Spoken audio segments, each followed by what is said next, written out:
घर लैण तो 2-3 महीने पहला अपना काम शुरू करो। जे अज घर लैण का विचार है तो इस गल के लिए 3 महीने पहला साडा होमवर्क शुरू होना चाहिए। ਉਹਦੇ ਲਈ ਸਾਡੇ पेपर वर्क किवें आ, ਸਾਡੇ 2 ਸਾਲਾਂ ਦੀ इनकम किवें आ, ਸਾਡੀ ਜਿਹੜੀਆਂ ਅਸੀਂ टैक्स वगैरह रिटर्नस भरीਆਂ ਹੈਗੀਆਂ, फिर उस तो मगरों जाके ਸਾਡੇ ਕੋਲ डाउन पेमेंट भाव ਆਪਣੇ ਕੋਲ किन्ना है, सारा बैंक ने थोड़ा दे देना। बिल्कुल बिल्कुल। रेंट इन्ने ज़्यादा वध रहे ने, जाहिर जी गल है जो हाउसिंग मार्केट ही महंगी होएगी तो किराया दे विच भी कितना ना किते वाधा जरूर होएगा। बड़े सारे स्टूडेंट्स असीं परेशान देखे, बहुत सारिया चीज़ां सामने आईयां। हुण स्टेबिलिटी जो आ रही है तो कि सारे पासे किते ना किते रेंट नूं भी इह सारियां चीज़ां नूं फर्क पएगा। कुछ टाइम तुसीं देखो इस वेले इस प्रॉपर्टी की वैल्यू इन्नी नहीं, जे मार्केट चढ़ी है कल नूं उन्नी की गल होगी तो की करोगे। जिहड़ी अगले साल तक हौली हौली जिहड़ी है मार्केट दे विच एक टिकाऊ आएगा, पर वो उत्थे आएगा जिथे कीमतां पहलां ही टिकाणे ते आ चुकियां, जिहड़ियां टिकाणे ते नहीं टिकाऊ नहीं, जिथे अजे भी जिहड़ियां कीमतां वाधू नहीं। खास तौर ते रेजिडेंशियल की गल मैं कर रहा, ये कमर्शियल ते लागू नहीं हो रहा। कमर्शियल दे विच बड़ा वखरा है, इंडस्ट्रीयल प्रॉपर्टीज़ मिल नहीं रही, कमर्शियल प्रॉपर्टीज़ की डिमांड लगातार वध रही है। तुसीं रेंट की गल कीती है, एक पासे तां जिहड़ियां कीमतां जिहड़ियां वध रही, दूसरे पासे इसदा कीमतां थल्ले आ रही, दूजे पासे इंटरस्ट जिहड़ा रेंट है वध रहा। सो किते ना किते पीड़ित जिहड़ा फिर आम व्यक्ति ही हो रहा। हुण ये कीमतां हेठां आउण दी खबर की सही है कि वाकई ही घर जिहड़े ने वो सस्ते होण जा रहे ने, हाउसिंग मार्केट दे विच स्टेबिलिटी नज़र आ रही है। हुण जिहड़ी इस वेले मार्केट लगातार जिहड़ी असीं देख रहे हैं कि कीमतां दे विच गिरावट आ रही है, ਉਹ ਜਿਹੜੀ ਇਸ ਸਾਲ ਦੀ ਸ਼ੁਰੂ ਦੇ ਵਿੱਚ ਬਹੁਤ ਵੱਡਾ ਜੰਪ ਸੀਗਾ, ਉਹਨੂੰ ਸਾਰਿਆਂ ਨੂੰ ਸਮਝੋ ਕਿ ਓਰੀਜਨਲੀ ਉਸ ਥਾਂ ਤੇ ਹੀ ਇਸ ਮਾਰਕੀਟ ਨੇ ਆ ਜਾਣਾ। ਇਸ ਕਰਕੇ ਕਰੀਬ 20 ਤੋਂ 25% ਦੇ ਵਿਚਕਾਰ ਕਿਤੇ ਵੀ ਇਸ ਦਾ ਫਰਕ ਪਿਆ। ਹੁਣ ਵੀ ਜਿਹੜੇ ਘਰ ਕਿਸੇ ਟਾਈਮ ਤੇ 14 ਲੱਖ ਦੇ ਹੋ ਗਏ ਸੀ, ਉਹ 11 ਲੱਖ ਤੇ 12 ਲੱਖ ਦੇ ਵਿਚਕਾਰ ਆ ਗਏ। 18-19 ਲੱਖ ਵਾਲੇ ਜਿਹੜੇ ਸਨ ਉਹਨਾਂ ਦੀ ਕੀਮਤ 14-15 ਦੇ ਵਿਚਕਾਰ ਆ ਗਈ। इस मार्केट ਦੇ ਵਿੱਚ ਇਹਨੂੰ ਕਹਿ ਸਕਦੇ ਹਾਂ कि ਪਹਿਲਾਂ ਜਿਵੇਂ ਸੈਲਰ ਦੀ ਮਾਰਕੀਟ ਸੀ ਇਸ ਸਾਲ ਦੇ ਸ਼ੁਰੂ ਦੇ ਵਿੱਚ, ਵਿਕਰੇਤਾ ਦੀ ਵੇਚਣ ਵਾਲਿਆਂ ਦੀ, ਹੁਣ ਖਰੀਦਦਾਰਾਂ ਦੀ ਮਾਰਕੀਟ ਕਹੀ ਜਾ ਸਕਦੀ ਹੈ। ਕਿਸੇ ਖਾਸ ਹੱਦ ਤੋਂ ਬਾਅਦ ਕੋਈ ਵੀ ਸੈਲਰ ਆ, ਅਨਲੈਸ ਉਹਦੀ ਕੋਈ ਬਹੁਤ ਵੱਡੀ ਮਜਬੂਰੀ ਨਾ ਹੋਵੇ, ਉਹ ਕਿਉਂ ਪ੍ਰਾਪਰਟੀ ਉਸ ਤਰ੍ਹਾਂ ਵੇਚੇਗਾ? ਉਹਨੂੰ ਹੋਲਡ ਕਰੇਗਾ, ਹੋਲਡ ਕਰਕੇ ਉਹਨੂੰ ਉਸ ਟਾਈਮ ਤੱਕ ਉਡੀਕ ਕਰੇਗਾ ਜਦੋਂ ਤੱਕ ਉਹਨੂੰ ਉਹ ਰੱਖ ਸਕਦਾ ਹੈ। ਜਾਂ ਇਹ ਹੈ ਕਿ ਜਿਹੜਾ ਵਿਅਕਤੀ ਡਾਊਨ ਪੇਮੈਂਟ 20% ਕਰਦਾ, ਹੁਣ ਜੇ ਕੀਮਤ ਹੀ ਇੰਨੀ ਘਟ ਗਈ ਤਾਂ ਉਹ ਕਿੱਥੋਂ ਉਹਦਾ ਫਰਕ ਪੂਰਾ ਕਰੇਗਾ। ਸਤਿ ਸ਼੍ਰੀ ਅਕਾਲ ਜੀ and good morning to all. ਕੀ ਹਾਲ ਚਾਲ ਹੈ ਜੀ ਸਾਡੇ ਸਾਰੇ ਦਰਸ਼ਕਾਂ ਦਾ? ਉਮੀਦ ਕਰਦੇ ਹਾਂ ਬਿਲਕੁਲ ਠੀਕ ਠਾਕ ਹੋਵੋਗੇ। ਨਾਲ ਦੀ ਨਾਲ ਥੋੜੇ ਬਹੁਤ ਹਾਲਾਤ ਵੀ ਠੀਕ ਠਾਕ ਜ਼ਰੂਰ ਹੋ ਰਹੇ ਨੇ। ਆਲੇ ਦੁਆਲੇ ਘਰਾਂ ਦੀ ਮਾਰਕੀਟ ਦੀ ਗੱਲ ਲਗਾਤਾਰ ਅਸੀਂ ਕਰ ਰਹੇ ਸੀ। ਘਰਾਂ ਦੀ ਮਾਰਕੀਟ ਦੇ ਵਿੱਚ ਇੱਕ ਅੱਗ ਲੱਗੀ ਹੋਈ ਸੀ, ਕੀਮਤਾਂ ਇਸ ਕਦਰ ਉੱਪਰ ਜਾ ਰਹੀਆਂ ਸੀਗੀਆਂ ਕਿ ਘਰ ਲੈਣਾ ਔਖਾ ਹੋ ਗਿਆ ਸੀ। ਉਹ ਸੁਪਨਾ ਜਿਹੜਾ ਸਾਕਾਰ ਕਰਨ ਦਾ ਸਾਰਿਆਂ ਨੂੰ ਰਹਿੰਦਾ ਹੈ, ਬਹੁਤ ਬੇਸਬਰੀ ਨਾਲ ਇੰਤਜ਼ਾਰ, ਪਰ ਉਹ ਇੰਤਜ਼ਾਰ ਦੀਆਂ ਘੜੀਆਂ ਖਤਮ ਹੁੰਦੀਆਂ ਜਾ ਰਹੀਆਂ ਸੀ, ਕਿਉਂਕਿ ਕਿਤੇ ਨਾ ਕਿਤੇ ਲੱਗਦਾ ਸੀ ਕਿ ਅੱਗੇ ਕੋਈ ਸਮਾਂ ਹੀ ਨਜ਼ਦੀਕੀ ਨਜ਼ਰ ਨਹੀਂ ਆ ਰਿਹਾ ਜਿੱਥੇ ਘਰਾਂ ਦੀਆਂ ਕੀਮਤਾਂ ਹੇਠਾਂ ਆਉਣ ਦੀ ਕੋਈ ਉਮੀਦ ਨਜ਼ਰ ਆ ਰਹੀ ਹੈ। ਇਹ ਜ਼ਰੂਰ ਲੱਗ ਰਿਹਾ ਸੀਗਾ ਕਿ ਹੋ ਸਕਦਾ ਅਗਲੇ ਸਾਲ ਤੱਕ ਕੁਝ ਤਬਦੀਲੀਆਂ ਆਉਣ, ਪਰ ਇਸ ਸਾਲ ਤੋਂ ਉਮੀਦ ਸਾਰਿਆਂ ਦੀ ਖਤਮ ਹੋ ਚੁੱਕੀ ਸੀ। ਅਜਿਹੇ ਦੇ ਵਿੱਚ ਜਦੋਂ ਖਬਰ ਆਈ ਕਿ 23% ਤੱਕ ਜਿਹੜੀਆਂ ਨੇ 23% ਤੱਕ ਘਰਾਂ ਦੀਆਂ ਕੀਮਤਾਂ ਜਿਹੜੀਆਂ ਨੇ ਉਹ ਹੇਠਾਂ ਆ ਰਹੀਆਂ ਨੇ, ਮਾਰਕੀਟ ਜਿਹੜੀ ਹੈ ਉਹ ਕੁਛ ਨਾ ਕੁਛ ਸਟੈਬਿਲਿਟੀ ਦਿਖਾਉਂਦੀ ਨਜ਼ਰ ਆ ਰਹੀ ਹੈ। ਕਈ ਅਰਥ ਸ਼ਾਸਤਰੀਆਂ ਨੇ ਇਹਦੇ ਉੱਤੇ ਵੱਖ-ਵੱਖ ਰਿਪੋਰਟਾਂ ਜਿਹੜੀਆਂ ਕੀਤੀਆਂ ਨੇ, ਬਹੁਤ ਸਾਰੇ ਆਲੇ ਦੁਆਲੇ ਦੇ ਇਲਾਕੇ ਵੀ ਦੇਖੇ ਅਸੀਂ, BC ਦੇ ਵੀ, ਜਿਨ੍ਹਾਂ ਦੇ ਵਿੱਚ ਕੀਮਤਾਂ ਹੇਠਾਂ ਆਈਆਂ। ਹੁਣ ਇਹ ਕੀਮਤਾਂ ਹੇਠਾਂ ਆਉਣ ਦੀ ਖਬਰ ਕੀ ਸਹੀ ਹੈ ਕਿ ਵਾਕਈ ਹੀ ਘਰ ਜਿਹੜੇ ਨੇ ਉਹ ਸਸਤੇ ਹੋਣ ਜਾ ਰਹੇ ਨੇ, ਹਾਊਸਿੰਗ ਮਾਰਕੀਟ ਦੇ ਵਿੱਚ ਸਟੇਬਿਲਿਟੀ ਨਜ਼ਰ ਆ ਰਹੀ ਹੈ? ਇਸ ਦੇ ਉੱਤੇ ਅੱਜ ਗੱਲਬਾਤ ਕਰਾਂਗੇ। ਸਾਡੇ ਨਾਲ ਗੁਰਵਿੰਦਰ ਧਾਲੀਵਾਲ ਜੀ ਜਿਹੜੇ ਰੀਅਲਟਰ ਨੇ ਉਹ ਜੁੜੇ ਹੋਏ ਨੇ। ਰੀਅਲ ਏਸਟੇਟ ਮਾਰਕੀਟ ਦੀ ਜਿਹੜੀ ਕਾਫੀ ਹੱਦ ਤੱਕ ਉਹਨਾਂ ਦੇ ਕੋਲ ਅਪਡੇਟ ਨਿਊਜ਼ ਹੁੰਦੀਆਂ ਨੇ, ਉਹਨਾਂ ਕੋਲ ਇਸ ਸੰਬੰਧੀ ਜਾਣਕਾਰੀ ਹਾਸਲ ਕਰਾਂਗੇ ਕਿ ਵਾਕਈ ਇਹ ਖਬਰ ਜਿਹਦੇ ਬਾਰੇ ਅਸੀਂ ਜ਼ਿਕਰ ਕਰ ਰਹੇ ਹਾਂ ਇਹ ਸਹੀ ਹੈ, ਅੱਗੇ ਕੀਮਤਾਂ ਜਿਹੜੀਆਂ ਨੇ ਉਹ ਘਟ ਰਹੀਆਂ ਨੇ ਤੇ ਘਰ ਲੈਣੇ ਆਸਾਨ ਹੋ ਰਹੇ ਨੇ। ਉਹਨਾਂ ਨਾਲ ਇਸ ਸੰਬੰਧੀ ਗੱਲਬਾਤ ਕਰਾਂਗੇ। ਜਿਹੜੇ ਦਰਸ਼ਕ ਗੱਲ ਕਰਨਾ ਚਾਹੁੰਦੇ ਨੇ ਉਹ ਵੀ ਪਲੀਜ਼ ਕਾਲ ਕਰਕੇ ਆਪਣਾ ਸਵਾਲ ਪੁੱਛ ਸਕਦੇ ਹੋ ਘਰਾਂ ਦੀਆਂ ਕੀਮਤਾਂ ਸੰਬੰਧੀ। ਗੁਰਵਿੰਦਰ ਸਿੰਘ ਧਾਲੀਵਾਲ ਜੀ, ਬਹੁਤ ਬਹੁਤ ਸਵਾਗਤ ਹੈ ਜੀ ਦ ਮਾਰਨਿੰਗ ਸ਼ੋਅ ਦੇ ਵਿੱਚ। ਧੰਨਵਾਦ ਜੀ ਸ਼ਰੀ, ਤੁਹਾਨੂੰ ਚੈਨਲ ਪੰਜਾਬੀ ਦੇ ਸਮੂਹ ਦਰਸ਼ਕਾਂ ਨੂੰ ਜੀ ਆਇਆਂ ਨੂੰ ਧੰਨਵਾਦ ਜੀ। ਗੁਰਵਿੰਦਰ ਧਾਲੀਵਾਲ ਜੀ ਕਹਿੰਦੇ ਨੇ ਕਿ ਇੱਕ ਰੀਅਲਟਰ ਦੇ ਕੋਲ ਨਾ ਅੰਦਰੂਨੀ ਖਬਰ ਜ਼ਰੂਰ ਹੁੰਦੀ ਹੈ ਵੀ ਜਿਹੜੀ ਮਾਰਕੀਟ ਹੈ ਹਾਊਸਿੰਗ ਉਹ ਕਿੱਧਰ ਨੂੰ ਜਾ ਰਹੀ ਹੈ। ਹੁਣ ਪਹਿਲਾਂ ਤਾਂ ਇਹ ਦੱਸੋ ਵੀ ਇਸ ਵੇਲੇ ਅਸੀਂ ਕਿੱਥੇ ਸਟੈਂਡ ਕਰ ਰਹੇ ਹਾਂ, ਕੀ ਘਰਾਂ ਦੀ ਮਾਰਕੀਟ ਜਿਹੜੀ ਹੈ ਉਹ ਕਿੱਥੇ ਨਜ਼ਰ ਆ ਰਹੀ ਹੈ? 23% ਵਾਲੀ ਜਿਹੜੀ ਖਬਰ ਆਈ ਹੈ, ਕੀ ਇਹ ਖਬਰ ਸੱਚੀ ਹੈ? ਦਰਅਸਲ ਇਸ ਸਾਲ ਦੇ ਸ਼ੁਰੂ ਦੇ ਵਿੱਚ ਜਨਵਰੀ, ਫਰਵਰੀ, ਮਾਰਚ ਦੇ ਵਿੱਚ ਜਿਹੜੇ ਪ੍ਰਾਈਸ ਇਸ ਕਦਰ ਵਧੇ ਪ੍ਰਾਪਰਟੀਜ਼ ਦੇ ਕਿ ਕਰੀਬ ਜਿੰਨਾ ਰੇਸ਼ੋ ਸੀ ਉਹ ਜੰਪ ਕਰਕੇ ਨਾਰਮਲ ਨਾਲੋਂ 20 ਤੋਂ 25% ਵਧੀ। ਇਹ 2-3 ਮਹੀਨਿਆਂ ਦੇ ਵਿੱਚ ਅੰਦਾਜ਼ਨ ਜਿਹੜੇ 10 ਲੱਖ ਦੇ ਘਰ ਸੀ 13 ਲੱਖ ਦੇ ਹੋ ਗਏ, ਜਿਹੜੇ 1.5 ਮਿਲੀਅਨ ਦੇ ਸੀ ਉਹ 19 ਲੱਖ ਦੇ ਹੋ ਗਏ। ਸੋ ਹੁਣ ਜਿਹੜੀ ਇਸ ਵੇਲੇ ਮਾਰਕੀਟ ਲਗਾਤਾਰ ਜਿਹੜੀ ਅਸੀਂ ਦੇਖ ਰਹੇ ਹਾਂ ਕਿ ਕੀਮਤਾਂ ਦੇ ਵਿੱਚ ਗਿਰਾਵਟ ਆ ਰਹੀ ਹੈ। ਉਹ ਜਿਹੜੀ ਇਸ ਸਾਲ ਦੀ ਸ਼ੁਰੂ ਦੇ ਵਿੱਚ ਬਹੁਤ ਵੱਡਾ ਜੰਪ ਸੀਗਾ, ਉਹਨੂੰ ਸਾਰਿਆਂ ਨੂੰ ਸਮਝੋ ਕਿ ਓਰੀਜਨਲੀ ਉਸ ਥਾਂ ਤੇ ਹੀ ਇਸ ਮਾਰਕੀਟ ਨੇ ਆ ਜਾਣਾ। ਇਸ ਕਰਕੇ ਕਰੀਬ 20 ਤੋਂ 25% ਦੇ ਵਿਚਕਾਰ ਕਿਤੇ ਵੀ ਇਸ ਦਾ ਫਰਕ ਪਿਆ। ਹੁਣ ਵੀ ਜਿਹੜੇ ਘਰ ਕਿਸੇ ਟਾਈਮ ਤੇ 14 ਲੱਖ ਦੇ ਹੋ ਗਏ ਸੀ, ਉਹ 11 ਲੱਖ ਤੇ 12 ਲੱਖ ਦੇ ਵਿਚਕਾਰ ਆ ਗਏ। 18-19 ਲੱਖ ਵਾਲੇ ਜਿਹੜੇ ਸਨ ਉਹਨਾਂ ਦੀ ਕੀਮਤ 14-15 ਦੇ ਵਿਚਕਾਰ ਆ ਗਈ। ਸੋ ਕਹਿਣ ਦਾ ਭਾਵ ਇਹ ਹੈ ਕਿ ਜਿਹੜੀ ਮਾਰਕੀਟ ਨੂੰ ਇਸ ਸਾਲ ਦੇ ਸ਼ੁਰੂ ਦੇ ਵਿੱਚ ਹੱਦੋਂ ਵੱਧ ਜਿਹੜਾ ਹੈ ਬਹੁਤ ਜ਼ਬਰਦਸਤ ਹੁੰਗਾਰਾ ਮਿਲਿਆ, ਜਾਂ ਜਿਸ ਤਰ੍ਹਾਂ ਕਹਿ ਲਓ ਕਿ ਇੱਕ ਬਹੁਤ ਤੇਜ਼ੀ ਦੇ ਨਾਲ ਉਸ ਦੇ ਵਿੱਚ ਵਧਾਅ ਆ, ਉਹ ਗਿਰਾਵਟ ਆਈ ਹੈ। ਤੇ ਬਿਲਕੁਲ ਸਹੀ ਹੈ, ਇਸ ਦਾ ਪ੍ਰਭਾਵ ਜਿਹੜਾ ਹੁਣ ਵੀ ਨਜ਼ਰ ਆ ਰਿਹਾ। ਤੇ ਰਾਈਟ ਨਾਓ ਜਦੋਂ ਅਸੀਂ ਗੱਲਬਾਤ ਕਰ ਰਹੇ ਹਾਂ ਇਸ ਮਾਰਕੀਟ ਦੇ ਵਿੱਚ, ਇਹਨੂੰ ਕਹਿ ਸਕਦੇ ਹਾਂ ਕਿ ਪਹਿਲਾਂ ਜਿਵੇਂ ਸੈਲਰ ਦੀ ਮਾਰਕੀਟ ਸੀ ਇਸ ਸਾਲ ਦੇ ਸ਼ੁਰੂ ਦੇ ਵਿੱਚ, ਵਿਕਰੇਤਾ ਦੀ ਵੇਚਣ ਵਾਲਿਆਂ ਦੀ, ਹੁਣ ਖਰੀਦਦਾਰਾਂ ਦੀ ਮਾਰਕੀਟ ਕਹੀ ਜਾ ਸਕਦੀ ਹੈ। ਜੀ, ਅਸਰ ਕਿਹੜੇ ਨਜ਼ਰ ਆ ਰਹੇ ਨੇ? ਜਿਹੜਾ ਕਿ ਇਹ 23% ਦੀ ਖਬਰ ਆਈ ਜਦੋਂ ਸਾਹਮਣੇ ਕਿ ਹੇਠਾਂ ਆ ਰਹੀ ਹੈ ਹਾਊਸਿੰਗ ਮਾਰਕੀਟ, ਕਿਹੜੇ ਅਸਰ ਗੁਰਵਿੰਦਰ ਧਾਲੀਵਾਲ ਜੀ ਤੁਹਾਨੂੰ ਲੱਗਦੇ ਨੇ ਵੀ ਉਹ ਕਿਤੇ ਨਾ ਕਿਤੇ ਫੈਕਟਰ ਕੰਮ ਕਰ ਰਹੇ ਨੇ? ਸਭ ਤੋਂ ਵੱਡਾ ਅਸਰ ਤਾਂ ਇਹ ਹੈ ਕਿ ਜਿਹੜੀਆਂ ਅਪਰੇਜ਼ਲਾਂ ਹੋ ਰਹੀਆਂ ਸੀ ਘਰਾਂ ਦੀਆਂ, ਜਿਹੜੀ ਕੀਮਤ ਕੱਢੀ ਜਾਂਦੀ ਸੀ ਅਸੈਸਮੈਂਟ ਵੈਲਿਊ, ਉਹ ਬਹੁਤ ਘਟ ਗਈ ਹੈ। ਹਾਂਜੀ, ਉਹ ਹੁਣ ਜੇ ਕਿਸੇ ਨੇ ਪ੍ਰਾਪਰਟੀ 1.8 18 ਲੱਖ ਦੀ ਲਈ ਹੈ ਤੇ 14-15 ਲੱਖ ਦੀ ਉਹਦੀ ਕੀਮਤ ਆ ਰਹੀ ਹੈ। ਸੋ ਜਿਹੜੀ ਸਭ ਤੋਂ ਵੱਡੀ ਸਮੱਸਿਆ ਇਹ ਹੈ, ਈਵਨ ਇੰਟਰਸਟ ਰੇਟ ਤੋਂ ਵੀ ਵੱਡੀ ਸਮੱਸਿਆ ਇਹ ਹੈ ਕਿ ਜਿਹੜੀ ਅਪਰੇਜ਼ਲ ਆ ਉਹਦਾ ਬਹੁਤ ਅੰਤਰ ਆ ਰਿਹਾ। ਪ੍ਰਾਪਰਟੀਜ਼ ਦੀ ਅਪਰੇਜ਼ਲ ਲਗਾਤਾਰ ਡਿੱਗਣ ਦਾ ਕਾਰਨ ਜਿਹੜਾ ਹੈ, ਜਿਸ ਤਰੀਕੇ ਨਾਲ ਓਵਰਆਲ ਅਸੀਂ ਦੇਖਿਆ ਕਿ ਇਹਦਾ ਪ੍ਰਭਾਵ ਕਈ ਫੈਕਟਰਸ ਹੁੰਦੇ ਆ, ਮਲਟੀਪਲ ਫੈਕਟਰਸ, ਪਰ ਉਹਦਾ ਨਤੀਜਾ ਕੀ ਹੈ? ਨਤੀਜਾ ਇਹ ਹੈ ਕਿ ਜਿਹੜਾ ਵਿਅਕਤੀ ਡਾਊਨ ਪੇਮੈਂਟ 20% ਕਰਦਾ, ਹੁਣ ਜੇ ਕੀਮਤ ਹੀ ਇੰਨੀ ਘਟ ਗਈ ਤਾਂ ਉਹ ਕਿੱਥੋਂ ਉਹਦਾ ਫਰਕ ਪੂਰਾ ਕਰੇਗਾ? ਬਿਲਕੁਲ ਸਮੱਸਿਆ ਇਹ ਹੈ ਕਿ ਉਸ ਨੂੰ ਬਰਾਬਰ ਕਰਨ ਲਈ ਉਹਨੂੰ ਬੜਾ ਔਖਾ ਹੈ। ਸੋ ਸਾਰਿਆਂ ਤੋਂ ਵੱਡਾ ਜਿਹੜਾ ਨੁਕਤਾ ਇਹਦਾ ਇਹੀ ਹੈ ਕਿ ਇਸ ਵੇਲੇ ਅਪਰੇਜ਼ਲਾਂ ਦਾ ਜਿਹੜਾ ਫਰਕ ਹੈ ਬਹੁਤ ਹੈ। ਦੂਸਰਾ ਜਿਹੜਾ ਬਿਨਾਂ ਸ਼ੱਕ ਜਿਹੜਾ ਇੰਟਰਸਟ ਰੇਟ ਵਧਿਆ, ਜਿਸ ਨੂੰ ਪਿਛਲੇ ਸਾਲ, ਜਿਵੇਂ ਅਸੀਂ ਪਹਿਲੇ ਪ੍ਰੋਗਰਾਮਾਂ 'ਚ ਵੀ ਜ਼ਿਕਰ ਕੀਤਾ ਸੀ, ਪਿਛਲੇ ਸਾਲ ਸਰਕਾਰ ਨੂੰ ਚਾਹੀਦਾ ਸੀ ਕਿ ਇੰਟਰਸਟ ਰੇਟ ਜਿਹੜਾ ਹੈ ਇਸ ਨੂੰ ਪਹਿਲਾਂ ਹੀ ਜਿਹੜਾ ਕੋਈ ਨਾ ਕੋਈ ਵਧਾ ਕੇ ਮਾਰਕੀਟ ਨੂੰ ਕੰਟਰੋਲ ਕੀਤਾ ਜਾਵੇ। ਖਾਸ ਕਰਕੇ ਜਿਹੜੇ ਬੈਂਕ ਆਫ ਕੈਨੇਡਾ ਜਾਂ ਬਾਕੀ ਸੰਸਥਾਵਾਂ ਜਿਹੜੀਆਂ ਇਸ ਨੂੰ ਆਪਰੇਟ ਕਰਦੀਆਂ, ਸਾਰਾ ਉਹਨਾਂ ਦੇ ਕੋਲ ਇੰਟੈਲੈਕਚੁਅਲ ਨੇ, ਥਿੰਕ ਟੈਂਕ ਨੇ, ਪਤਾ ਨਹੀਂ ਉਹ ਕਿਸ ਪਾਸੇ ਵੱਲ ਨੂੰ ਇਸ ਮਾਰਕੀਟ ਨੂੰ ਲਗਾਤਾਰ ਹੀ ਜਿਸ ਪਾਸੇ ਜਾਣ ਦਿੱਤਾ।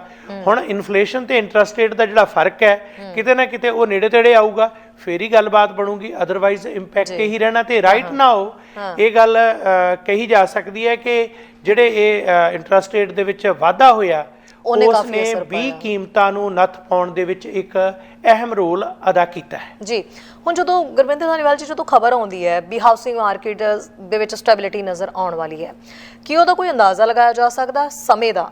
3 ਮਹੀਨੇ, 4 ਮਹੀਨੇ, 5 ਮਹੀਨੇ? ਪਿਛਲੇ ਦਿਨਾਂ ਦੇ ਵਿੱਚ ਅਸੀਂ ਦੇਖਿਆ ਰੈਂਟ ਦੀਆਂ ਖਬਰਾਂ ਜਦੋਂ ਆਈਆਂ ਕਿ ਰੈਂਟ ਇੰਨੇ ਜ਼ਿਆਦਾ ਵਧ ਰਹੇ ਨੇ। ਜ਼ਾਹਿਰ ਜੀ ਗੱਲ ਹੈ, ਜਦੋਂ ਹਾਊਸਿੰਗ ਮਾਰਕੀਟ ਹੀ ਮਹਿੰਗੀ ਹੋਏਗੀ ਤਾਂ ਕਿਰਾਇਆਂ ਦੇ ਵਿੱਚ ਵੀ ਕਿਤੇ ਨਾ ਕਿਤੇ ਵਾਧਾ ਜ਼ਰੂਰ ਹੋਏਗਾ। ਉਹ ਬੜੇ ਸਾਰੇ ਸਟੂਡੈਂਟਸ ਅਸੀਂ ਪਰੇਸ਼ਾਨ ਦੇਖੇ, ਬਹੁਤ ਸਾਰੀਆਂ ਚੀਜ਼ਾਂ ਸਾਹਮਣੇ ਆਈਆਂ। ਹੁਣ ਇਹ ਸਟੈਬਿਲਿਟੀ ਜਦੋਂ ਆ ਰਹੀ ਹੈ ਤਾਂ ਕੀ ਸਾਰੇ ਪਾਸੇ ਹੀ ਕਿਤੇ ਨਾ ਕਿਤੇ ਰੈਂਟ ਨੂੰ ਵੀ, ਇਹ ਸਾਰੀਆਂ ਚੀਜ਼ਾਂ ਨੂੰ ਫਰਕ ਪਏਗਾ? ਔਰ ਕਿੰਨਾ ਸਮਾਂ ਹਜੇ ਵੀ ਸਾਨੂੰ ਇੰਤਜ਼ਾਰ ਕਰਨਾ ਪੈ ਸਕਦਾ ਹੈ? ਇਹਦੇ 'ਚ ਬੁਨਿਆਦੀ ਗੱਲ ਇਹ ਹੈ ਕਿ ਜਿਵੇਂ ਆਪਾਂ ਪਹਿਲਾਂ ਜ਼ਿਕਰ ਕੀਤਾ ਕਿ ਸ਼ੁਰੂ ਦੇ ਵਿੱਚ ਇਸ ਸਾਲ ਦੇ ਵਿੱਚ ਫਰਵਰੀ ਮਾਰਚ ਤੱਕ ਜਿਹੜੀਆਂ ਕੀਮਤਾਂ ਵਧੀਆਂ ਸੀ 20 ਤੋਂ 25% ਉਹ ਡਾਊਨ ਹੋ ਗਈਆਂ ਜੀ। ਸਟੇਬਿਲਿਟੀ ਨੂੰ ਤੁਸੀਂ ਇਸ ਨਜ਼ਰੀਏ ਤੇ ਦੇਖੋ ਕਿ ਜੇ ਆਲਰੇਡੀ ਜਿਨ੍ਹਾਂ ਪ੍ਰਾਪਰਟੀਆਂ ਦੀਆਂ 20 ਤੋਂ 25% ਥੱਲੇ ਆ ਗਈਆਂ, ਹੁਣ ਉਸ ਤੋਂ ਥੱਲੇ ਜਾਣ ਦਾ ਉਹਨਾਂ ਦਾ ਸੁਭਾਵ ਕੀ ਹੈ ਕਿ ਪੱਖ ਹੀ ਨਹੀਂ, ਅਨਲੈਸ ਉਹ ਮਜਬੂਰ ਨਾ ਹੋਣ, ਕੋਈ ਇਨਵੈਸਟਰ ਇਸ ਤਰ੍ਹਾਂ ਦਾ ਨਾ ਹੋਵੇ ਕਿ ਉਹਦੇ ਲਈ ਵੇਚਣਾ ਹੀ ਵੇਚਣਾ ਪੈਣਾ। ਕਈ ਪ੍ਰਾਪਰਟੀਜ਼ ਆ, ਕਈ ਇਨਵੈਸਟਮੈਂਟ ਵਾਲੀਆਂ ਪ੍ਰਾਪਰਟੀਜ਼ ਲਈਆਂ। ਹੁਣ ਜਿਹੜੀ ਅਗਲੇ ਮਹੀਨੇ ਸਤੰਬਰ ਦੇ ਵਿੱਚ ਜੇ ਇੰਟਰਸਟ ਰੇਟ ਦੇ ਵਿੱਚ ਫਿਰ 1 ਜਾਂ 2 ਕੁਆਰਟਰ ਜਾਂ 3 ਕੁਆਰਟਰਸ ਕੋਈ ਜੰਪ ਆਉਂਦਾ, ਫਰਕ ਪੈਂਦਾ ਮਾਰਕੀਟ ਦੇ ਵਿੱਚ, ਜਿਹੜੀਆਂ ਇਹ ਕੀਮਤਾਂ ਅਸੀਂ 25% ਜਾਂ 23% ਦਾ ਅੰਦਾਜ਼ਾ ਲਾਉਣੇ ਆ, ਹੋ ਸਕਦਾ ਇਹਦਾ ਇੰਪੈਕਟ ਜਿਹੜਾ ਹੈ ਅਕਤੂਬਰ ਨਵੰਬਰ ਤੱਕ ਰਵੇ। ਉਸ ਤੋਂ ਮਗਰੋਂ ਜਿਹੜੀ ਅਗਲੇ ਸਾਲ ਤੱਕ ਹੌਲੀ ਹੌਲੀ ਜਿਹੜੀ ਹੈ ਮਾਰਕੀਟ ਦੇ ਵਿੱਚ ਇੱਕ ਟਿਕਾਓ ਆਏਗਾ, ਪਰ ਉਹ ਉੱਥੇ ਆਏਗਾ ਜਿੱਥੇ ਕੀਮਤਾਂ ਪਹਿਲਾਂ ਹੀ ਟਿਕਾਣੇ ਤੇ ਆ ਚੁੱਕੀਆਂ। ਜਿਹੜੀਆਂ ਟਿਕਾਣੇ ਤੇ ਨਹੀਂ, ਟਿਕਾਓ ਨਹੀਂ, ਜਿੱਥੇ ਅਜੇ ਵੀ ਜਿਹੜੀਆਂ ਕੀਮਤਾਂ ਵਾਧੂ ਨਹੀਂ, ਖਾਸ ਤੌਰ ਤੇ ਰੈਜ਼ੀਡੈਂਸ਼ੀਅਲ ਦੀ ਗੱਲ ਮੈਂ ਕਰ ਰਿਹਾ, ਇਹ ਕਮਰਸ਼ੀਅਲ ਤੇ ਲਾਗੂ ਨਹੀਂ ਹੋ ਰਿਹਾ। ਕਮਰਸ਼ੀਅਲ ਦੇ ਵਿੱਚ ਬੜਾ ਵੱਖਰਾ ਹੈ, ਇੰਡਸਟਰੀਅਲ ਪ੍ਰਾਪਰਟੀਆਂ ਮਿਲ ਨਹੀਂ ਰਹੀਆਂ, ਕਮਰਸ਼ੀਅਲ ਪ੍ਰਾਪਰਟੀਆਂ ਦੀ ਡਿਮਾਂਡ ਲਗਾਤਾਰ ਵੱਧ ਰਹੀ ਹੈ। ਤੁਸੀਂ ਰੈਂਟ ਦੀ ਗੱਲ ਕੀਤੀ ਹੈ, ਇੱਕ ਪਾਸੇ ਤਾਂ ਜਿਹੜੀਆਂ ਕੀਮਤਾਂ ਜਿਹੜੀਆਂ ਵੱਧ ਰਹੀਆਂ, ਦੂਸਰੇ ਪਾਸੇ ਇਸ ਦਾ ਕੀਮਤਾਂ ਥੱਲੇ ਆ ਰਹੀਆਂ, ਦੂਜੇ ਪਾਸੇ ਇੰਟਰਸਟ ਜਿਹੜਾ ਰੈਂਟ ਹੈ ਉਹ ਵੱਧ ਰਿਹਾ। ਸੋ ਕਿਤੇ ਨਾ ਕਿਤੇ ਪੀੜਤ ਜਿਹੜਾ ਫੇਰ ਆਮ ਵਿਅਕਤੀ ਹੀ ਹੋ ਰਿਹਾ। ਸੋ ਇਹ ਇੱਕ ਗੱਲ ਬੁਨਿਆਦੀ ਤੌਰ ਤੇ ਵੇਖਣ ਵਾਲੀ ਹੈ ਕਿ ਉਹੋ ਜਿਹੀਆਂ ਨੀਤੀਆਂ ਬਣਾਈਆਂ ਜਾਣ ਜਿਹਦੇ ਨਾਲ ਕੋਈ ਨਾ ਕੋਈ ਜਿਹੜੀ ਅਪਰੂਵਲ ਹੈ ਉਹ ਹੋਵੇ। ਮੌਰਗੇਜ ਦੀ ਅਪਰੂਵਲ ਨਹੀਂ ਹੋਏਗੀ ਤਾਂ ਘਰ ਕੌਣ ਲਵੇਗਾ? ਬਿਲਕੁਲ। ਸੋ ਜਿਹੜੇ ਬਾਇਰਸ ਤੇ ਸੈਲਰਸ ਹੈ ਇਹਨਾਂ ਉੱਤੇ ਹੁਣ ਕਿੱਦਾਂ ਦਾ ਅਸਰ ਪੈਣ ਵਾਲਾ ਹੈ? ਸੈਲਰ ਤੇ ਤਾਂ ਬਹੁਤ ਪੈ ਰਿਹਾ, ਸੁਭਾਵਿਕ ਹੀ ਹੈ। ਬਿਲਕੁਲ ਸੈਲਰ ਤੇ ਪੈ ਰਿਹਾ। ਬਾਇਰ ਨੂੰ ਆਸ ਹੈ ਕਿ ਅਜੇ ਹੋਰ ਥੱਲੇ ਜਾਏਗਾ, ਕਿਉਂਕਿ ਜਦੋਂ ਗਿਣਤੀਆਂ ਮਿਣਤੀਆਂ ਚੱਲਦੀਆਂ ਬਿਲਕੁਲ ਉਹਨਾਂ ਨੂੰ ਦਿਸਦਾ ਵੀ ਇਹ 14 ਲੱਖ ਵਾਲਾ ਘਰ 11 ਲੱਖ ਦਾ, ਉਹ ਕਹਿੰਦੇ ਜੀ ਹੁਣ 11 ਤੋਂ 10 ਆਏਗਾ, 10 ਤੋਂ 9 ਆਏਗਾ। ਫਿਰ ਇੱਕ ਸਵਾਲ ਹੈ ਬੁਨਿਆਦੀ ਤੌਰ ਤੇ, 25% ਦਾ ਮਤਲਬ ਬਹੁਤ ਵੱਡਾ ਹੁੰਦਾ, 25% ਛੋਟਾ ਨਹੀਂ। ਕਿਸੇ ਖਾਸ ਹੱਦ ਤੋਂ ਬਾਅਦ ਕੋਈ ਵੀ ਸੈਲਰ ਆ, ਅਨਲੈਸ ਉਹਦੀ ਕੋਈ ਬਹੁਤ ਵੱਡੀ ਮਜਬੂਰੀ ਨਾ ਹੋਵੇ, ਉਹ ਕਿਉਂ ਪ੍ਰਾਪਰਟੀ ਉਸ ਤਰ੍ਹਾਂ ਵੇਚੇਗਾ? ਉਹਨੂੰ ਹੋਲਡ ਕਰੇਗਾ, ਹੋਲਡ ਕਰਕੇ ਉਹਨੂੰ ਉਸ ਟਾਈਮ ਤੱਕ ਉਡੀਕ ਕਰੇਗਾ ਜਦੋਂ ਤੱਕ ਉਹਨੂੰ ਉਹ ਰੱਖ ਸਕਦਾ, ਕਿਉਂਕਿ ਜਿਹੜਾ ਪੱਲਿਓਂ ਖਰਚਾ ਕਰਕੇ ਹੱਦੋਂ ਵੱਧ ਸੁੱਟ ਕੇ ਵੇਚੇ ਉਹਨੂੰ ਬੜਾ ਔਖਾ ਹੈ।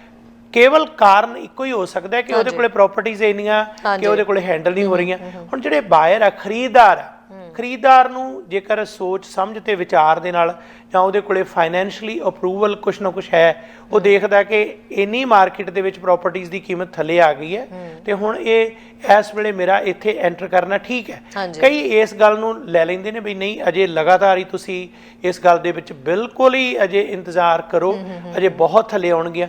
ਉਹਦਾ ਨਤੀਜਾ ਵੀ ਕਈ ਵਾਰੀ ਗਲਤ ਹੋ ਜਾਂਦਾ। ਗਲਤ ਇਸ ਤਰ੍ਹਾਂ ਹੁੰਦਾ ਕਿਉਂਕਿ ਉਹਨਾਂ ਨੂੰ ਜਿਸ ਤਰ੍ਹਾਂ ਗਾਈਡ ਕੀਤਾ ਜਾਂਦਾ, ਇਹ ਨਹੀਂ ਦੇਖਿਆ ਜਾਂਦਾ ਕਿ ਜਦੋਂ ਇੱਕ ਖਾਸ ਲਿਮਿਟ ਤੇ ਪਹੁੰਚ ਗਈ ਉਹ ਪ੍ਰਾਪਰਟੀ, ਉਸ ਤੋਂ ਬਾਅਦ ਉਹ ਪ੍ਰਾਪਰਟੀ ਦਾ ਵਿਕਰੇਤਾ ਵੇਚਣ ਵਾਲਾ ਉਸ ਨੂੰ ਥੱਲੇ ਨਹੀਂ ਸੁੱਟੇਗਾ। ਸੋ ਮੁੱਕਦੀ ਗੱਲ ਇਹ ਹੈ ਕਿ ਇਹ ਮਾਰਕੀਟ ਬਾਇਰ ਦੇ ਹੱਕ 'ਚ ਹੈ, ਪਰ ਸਾਰੀਆਂ ਸਥਿਤੀਆਂ ਬਾਇਰ ਦੇ ਹੱਕ 'ਚ ਨਹੀਂ। ਪ੍ਰਾਪਰਟੀਜ਼ ਦੀ ਅਪਰੇਜ਼ਲ ਨਾ ਹੋਣੀ, ਇੰਟਰਸਟ ਰੇਟ ਦਾ ਵਧਣਾ, ਵੇਰੀਏਬਲ ਫਿਕਸ ਦਾ ਫਰਕ ਹੋਣਾ, ਇਨਫਲੇਸ਼ਨ ਦੀ ਦਰ ਤੇ ਇੰਟਰਸਟ ਰੇਟ ਦੀ ਜਿਹੜੀ ਉਹ ਦੂਰੀ ਹੈ ਜਿਸ ਨੂੰ ਘਟਾਉਣ ਲਈ ਇਹ ਕੋਸ਼ਿਸ਼ਾਂ ਹੋ ਰਹੀਆਂ ਨੇ, ਜਾਂ ਫਿਰ ਇਸ ਤੋਂ ਇਲਾਵਾ ਜਿਹੜੀ ਅਸੀਂ ਰੈਂਟ ਵਾਲੀ ਗੱਲ ਕਹਿ ਰਹੇ ਹਾਂ ਜਿਹੜੇ ਉਹ ਪੇ ਕਰ ਰਹੇ ਨੇ।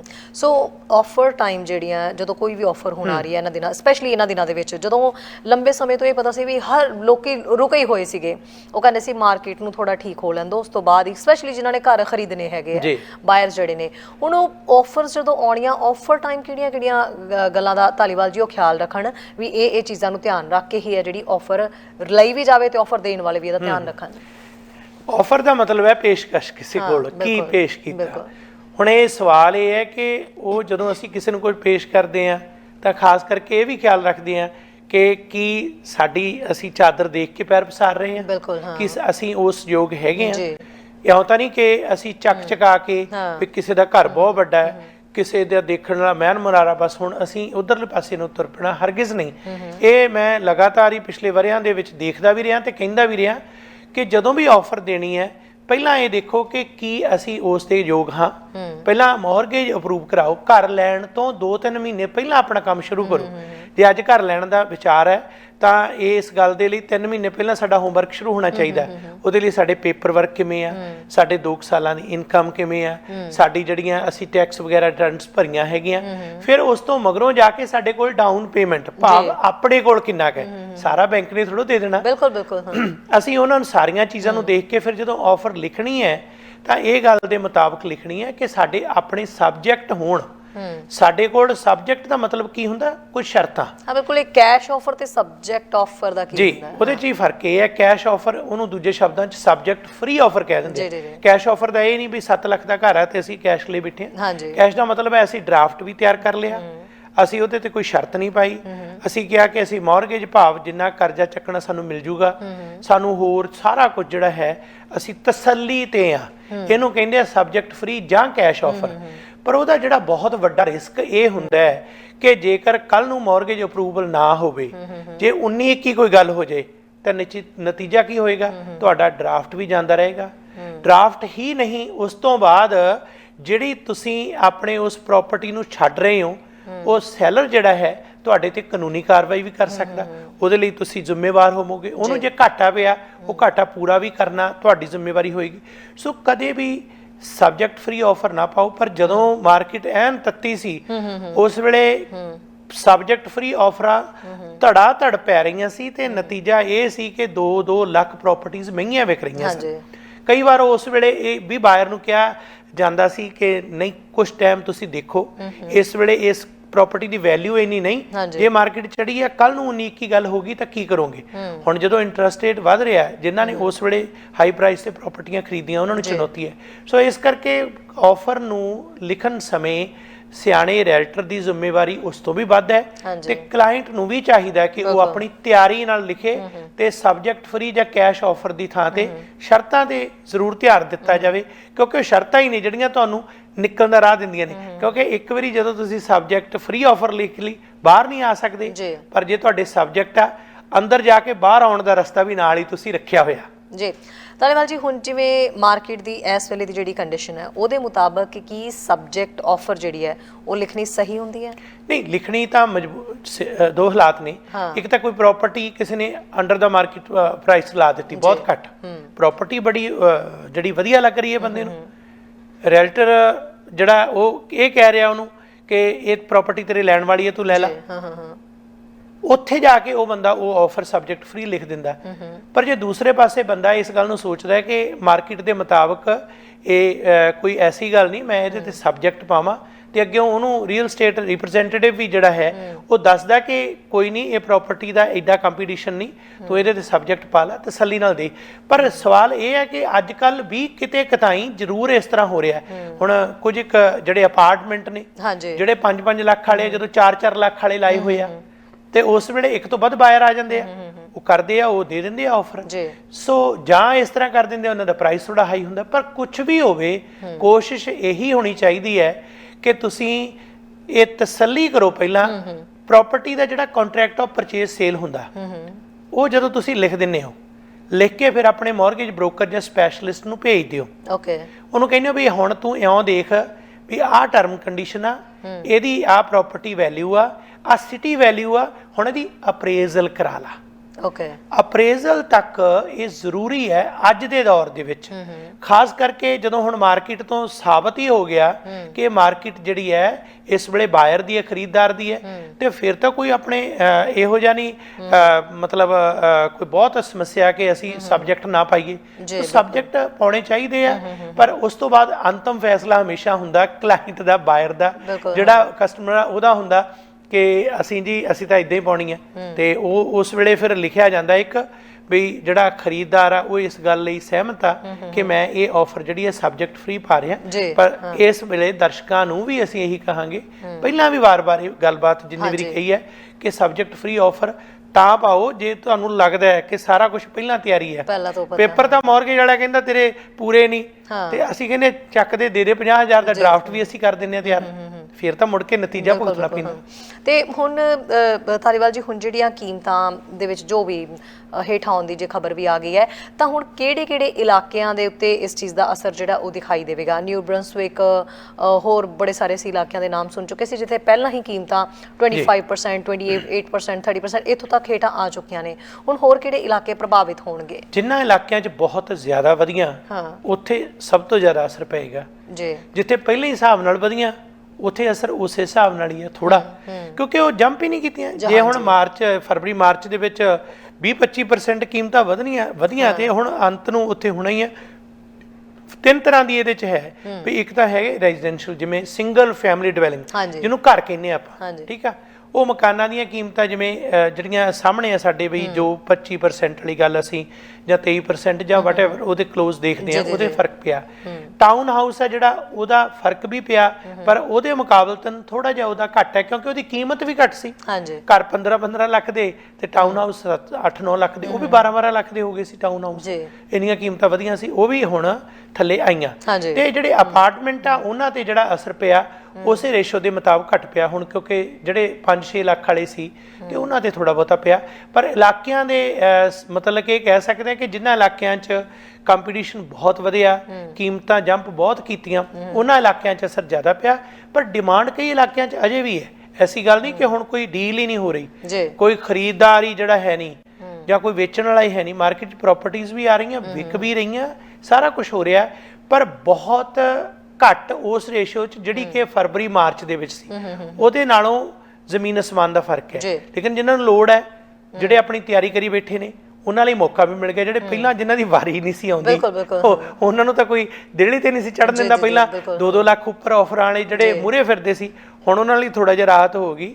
ਪਰ ਉਹਨਾਂ ਲਈ ਸਮੱਸਿਆ ਇਹ ਹੈ ਕਿ ਉਹਨਾਂ ਦੀ ਇੰਟਰਸਟ ਰੇਟ ਵਧਣ ਦੇ ਨਾਲ ਉਹਨਾਂ ਦੀਆਂ ਪੇਮੈਂਟਸ ਜਿਹੜੀਆਂ ਉਹਨਾਂ ਤੇ ਅਸਰ ਪੈਣਾ। ਤੇ ਦੂਸਰੀ ਸਮੱਸਿਆ ਇਹ ਹੈ ਕਿ ਜਿਹੜੀ ਵੈਲਿਊ ਹੈ ਅਪਰੇਜ਼ਲ ਦੇ ਤੌਰ ਤੇ, ਉਹ ਵੈਲਿਊ ਦਾ ਜਿਹੜਾ ਫਰਕ ਹੈ ਉਹ ਜ਼ਰੂਰ ਖਿਆਲ ਰੱਖੋ, ਕਿਉਂਕਿ ਬੋਝੇ 'ਚ ਸਾਡੇ ਉਹਨਾਂ ਸਮਾਨ ਜ਼ਰੂਰ ਹੋਵੇ ਅਸੀਂ ਉਹਨੂੰ ਖਰੀਦਣ ਦੇ ਵਾਸਤੇ ਜਾ ਸਕੀਏ। ਜੀ, ਹੁਣ ਇਹ ਹੈ ਕਿ ਹੁਣ ਜਦੋਂ ਇਹ ਚਲੋ ਚੰਗੀ ਖਬਰ ਅਸੀਂ ਇਹਨੂੰ ਕਹਿ ਹੀ ਸਕਦੇ ਹਾਂ ਵੀ ਜੇ ਆਈ, ਬੜੀ ਰਾਹਤ ਮਿਲ ਜਾਂਦੀ ਹੈ ਇਸ ਚੀਜ਼ ਦੇ ਨਾਲ ਲੋਕਾਂ ਨੂੰ, ਕਿਉਂਕਿ ਬੜੇ ਸਮੇਂ ਤੋਂ ਲੋਕ ਇਸ ਚੀਜ਼ ਤੋਂ ਪਰੇਸ਼ਾਨ ਚੱਲ ਰਹੇ ਸੀ। ਹੁਣ ਜਦੋਂ ਇਹ 23% ਕੀਮਤਾਂ ਜਾਂ 25% ਕੀਮਤਾਂ ਹੇਠਾਂ ਆਉਣ ਦੀ ਜਦੋਂ ਗੱਲ ਕਹੀ ਜਾ ਰਹੀ ਹੈ, ਸਾਰਿਆਂ ਦੇ ਕੰਨਾਂ ਤੱਕ ਇਹ ਗੱਲ ਹੁਣ ਪਹੁੰਚ ਹੀ ਗਈ ਹੈ। ਅਜਿਹੇ ਦੇ ਵਿੱਚ ਕੀ ਲੱਗਦਾ ਧਾਲੀਵਾਲ ਜੀ, ਇਹ ਮਾਰਕੀਟ ਹੁਣ ਅੱਗੇ ਇੱਦਾਂ ਹੀ ਸਟੇਬਿਲਿਟੀ ਆਪਣੀ ਕਾਇਮ ਰੱਖੇਗੀ ਜਾਂ ਹਿਲਜੁਲ ਹੋਣ ਦੇ ਅੱਗੇ ਅਸਾਰ ਹੈਗੇ ਕੋਈ? ਵੈਸੇ ਹਿਲਜੁਲ ਤਾਂ ਬਹੁਤ ਵੱਡੀ ਹੋ ਗਈ ਹੈ ਜੀ। ਧਾਲੀਵਾਲ ਜੀ, ਆਪਾਂ ਇੱਕ ਕਾਲਰ ਦੇ ਨਾਲ ਕਾਲ ਅਟੈਂਡ ਕਰਦੇ ਹਾਂ, ਫਿਰ ਆਪਾਂ ਅੱਗੇ ਕੰਟੀਨਿਊ ਕਰਦੇ ਹਾਂ। ਬਰਾੜ ਸਾਹਿਬ ਸਤਿ ਸ਼੍ਰੀ ਅਕਾਲ ਜੀ। ਹਾਂਜੀ ਸ਼ਹਿਰੀ ਜੀ ਸਤਿ ਸ਼੍ਰੀ ਅਕਾਲ। ਆਪਣੇ ਗੁਰਵਿੰਦਰ ਸਿੰਘ ਉਹਨਾਂ ਨੂੰ ਵੀ ਮੇਰੇ ਵੱਲੋਂ ਪਿਆਰ ਭਰੀ ਸਤਿ ਸ਼੍ਰੀ ਅਕਾਲ। ਸਤਿ ਸ਼੍ਰੀ ਅਕਾਲ ਜੀ। ਮੈਂ ਸੁਣ ਰਿਹਾ ਸੀ ਤੁਹਾਡਾ ਗੁਰਵਿੰਦਰ ਸਿੰਘ ਜੀ ਘਰਾਂ ਦੀਆਂ ਪ੍ਰਾਈਸਾਂ ਤੇ ਅਪ ਡਾਊਨ ਤੇ, ਪਰ ਮੇਰਾ ਸਵਾਲ ਤਾਂ ਕੋਈ ਨਹੀਂ, ਪਰ ਮੈਂ ਤੁਹਾਡੇ ਨੂੰ ਤੋਂ ਪੁੱਛਣਾ ਵੀ ਇਹ ਮੰਗਦਾ ਕਿ ਜਿਹੜੀ ਲਾਸਟ 20 ਈਅਰ ਦੀ ਇਕਨੋਮੀ ਜਿਹੜੀ ਆਪਣੀ ਮੈਸਅਪ ਹੋਈ ਆ, ਜਿਹੜਾ ਬਾਹਰੋਂ ਪੈਸਾ ਆਉਂਦਾ 2 ਨੰਬਰ ਦਾ, ਉਹ ਇੰਨਾ ਇਨਵਾਲਵ ਹੋ ਚੁੱਕਿਆ ਕੈਨੇਡੀਅਨ ਮਾਰਕੀਟ ਦੇ ਵਿੱਚ। ਉਹ ਜਿਹੜਾ ਜਿੰਨਾ ਚਿਰ ਉਹਦੇ ਬਾਰੇ ਨਹੀਂ ਗਵਰਨਮੈਂਟਾਂ ਜਾਂ ਕੋਈ ਰੂਲ ਐਂਡ ਰੈਗੂਲੇਸ਼ਨ ਬਣਾਉਂਦੀਆਂ, ਉਹਨਾਂ ਚਿਰ ਇਹ ਪ੍ਰਾਈਸਾਂ ਚਲੋ ਥੋੜੀਆਂ ਬਹੁਤੀਆਂ ਘਟ ਜਾਣਗੀਆਂ। ਪਰ ਮੈਂ ਤੁਸੀਂ ਹੁਣ ਰੀਅਲ ਸਟੇਟ ਹੈ, ਅਸੀਂ ਵੀ ਗਰਾਊਂਡ ਲੈਵਲ ਤੇ ਮੈਂ ਵੀ ਪ੍ਰਾਪਰਟੀਆਂ ਦੇਖਦਾ। ਤੁਸੀਂ ਸਾਊਥ ਸਰੀ ਦੇ ਵਿੱਚ ਚਲੇ ਜਾਓ, ਮੈਂ ਐਗਜ਼ਾਮਪਲ ਦੇਣੀ ਮੰਗਦਾ ਕਿ ਆਮ ਜਿਹੜੇ ਘਰ ਸਾਊਥ ਸਰੀ ਦੇ ਵੱਡੇ ਏਕੜਾਂ ਵਾਲੇ ਘਰ ਆ, ਉਹ ਸਾਰੇ ਉਹਨਾਂ ਲੋਕਾਂ ਕੋਲੇ ਆ ਔਰ ਉਹ ਕੈਸ਼ ਆ। ਜਦੋਂ ਕੈਸ਼ ਜਿਹੜੀ ਚੀਜ਼ ਹੁੰਦੀ ਹੈ ਉਹ ਵੇਚਣ ਵੇਲੇ ਉਹਨੂੰ ਕੋਈ ਫਰਕ ਨਹੀਂ ਪੈਂਦਾ ਹੁੰਦਾ, ਉਹ ਨਾ ਥੱਲੇ ਸੜਦਾ ਤੇ ਨਾ ਉਹ ਅੱਪ ਦੀ ਡੀਕ ਵਿੱਚ ਬੈਠਾ ਹੁੰਦਾ। ਸੋ ਇਹ ਗਵਰਨਮੈਂਟ ਦਾ ਸਭ ਤੋਂ ਵੱਡਾ ਤਾਂ ਸਮੱਸਿਆ ਇਹ ਹੈ ਕਿ ਜਿੱਦਾਂ ਨੋ ਆਬਜੈਕਸ਼ਨ ਇੱਕ ਸਰਟੀਫਿਕੇਟ ਲਿਆ ਜਾਂਦਾ ਜਦੋਂ ਬੰਦਾ ਬਾਹਰ ਦਾ ਇਨਵੈਸਟਰ ਆਉਂਦਾ, ਕਿ ਉਹ ਆਪਣੇ ਕੰਟਰੀ ਤੋਂ ਨੋ ਆਬਜੈਕਸ਼ਨ ਸਰਟੀਫਿਕੇਟ ਲੈ ਕੇ ਆਉਂਦਾ ਉਸ ਮਨੀ ਦਾ। ਇਹ ਵੱਡਾ ਸਵਾਲ ਆ ਸਾਡੇ ਪੋਲੀਟੀਸ਼ੀਅਨ, ਤੁਹਾਨੂੰ ਵੀ ਹੈ, ਤੁਸੀਂ ਵੀ ਟਾਕ ਸ਼ੋ ਕਰਦੇ ਆ। ਤੇ ਇਹ ਜਿਹੜੀਆਂ ਚੀਜ਼ਾਂ ਇਹ ਗਰਾਊਂਡ ਲੈਵਲ ਦੇ ਉੱਤੇ ਜਿਹੜੀਆਂ implement to public front of face, ਜਿਹੜਾ ਅਸੀਂ ਫੇਸ ਕਰਦੇ ਆ, ਅਸੀਂ ਲੋਕ ਜਿਹੜੇ ਅਸੀਂ ਵੀ ਸਿਸਟਮ ਦੀ ਗਿਆਨ ਰੱਖਣ ਵਾਲੇ ਬੰਦੇ ਆ, ਪਰ ਉਹਦੇ ਉੱਤੇ ਕੋਈ ਬੰਦਾ ਬੋਲਦਾ, ਜਿਹੜੇ ਮੇਰੇ ਵਰਗੇ ਬੋਲਦੇ ਆ ਉਹਨਾਂ ਨੂੰ ਫਿਰ ਜਿਹੜੇ ਸਾਡੇ ਮੈਂਬਰ ਆਫ ਪਾਰਲੀਮੈਂਟ ਜਵਾਬ ਦਿੰਦੇ ਆ ਜੀ ਤੁਸੀਂ ਮਿਨਿਸਟਰ ਨੂੰ ਲੈਟਰ ਲਿਖੋ। ਅਸੀਂ ਮਿਨਿਸਟਰ ਨੂੰ ਕਿਉਂ ਲੈਟਰ ਲਿਖੀਏ? ਰਿਪਰੈਜ਼ੈਂਟੇਟਿਵ ਕੌਣ ਜੀ? ਜਿਹੜਾ ਬੰਦਾ ਰਿਪਰੈਜ਼ੈਂਟੇਟਿਵ ਆ। ਹੁਣ ਤੁਸੀਂ ਅੱਜ ਜਿਹੜਾ ਬੰਦਾ ਉਸ ਅੱਜ ਵਿਚਾਰਾ ਕੰਮ ਕਰਦਾ ਇੱਥੇ, ਬੱਚਾ ਕਪਲ, ਉਹ ਇਸ ਮਾਰਕੀਟ 'ਚ ਘਰ ਹੀ ਨਹੀਂ ਲੈ ਸਕਦਾ। 1986 ਦੇ ਵਿੱਚ ਇੱਥੇ ਇੱਕ ਮੈਗਜ਼ੀਨ ਦੇ ਵਿੱਚ ਆਰਟੀਕਲ ਛਪਿਆ ਸੀ ਕਿ ਜਿਸ ਬੰਦੇ ਨੇ 1.5 ਲੱਖ ਦਾ ਘਰ ਲੈਣਾ ਤੇ ਉਹਦੀ $50,000 ਦੀ ਇਨਕਮ ਹੋਣੀ ਚਾਹੀਦੀ ਹੈ। ਤੇ ਅੱਜ ਤੁਸੀਂ ਦੇਖੋ 1.45 ਤੇ ਫਿਰ ਅਸੀਂ ਕਹਿੰਦੇ ਆ ਜੀ ਬਿਮਾਰੀਆਂ ਹੋ ਗਈਆਂ, ਸਟ੍ਰੈਸ ਹੋ ਗਈ, ਅਸੀਂ ਨਿਕਲਾਂਗੇ ਕਿਵੇਂ?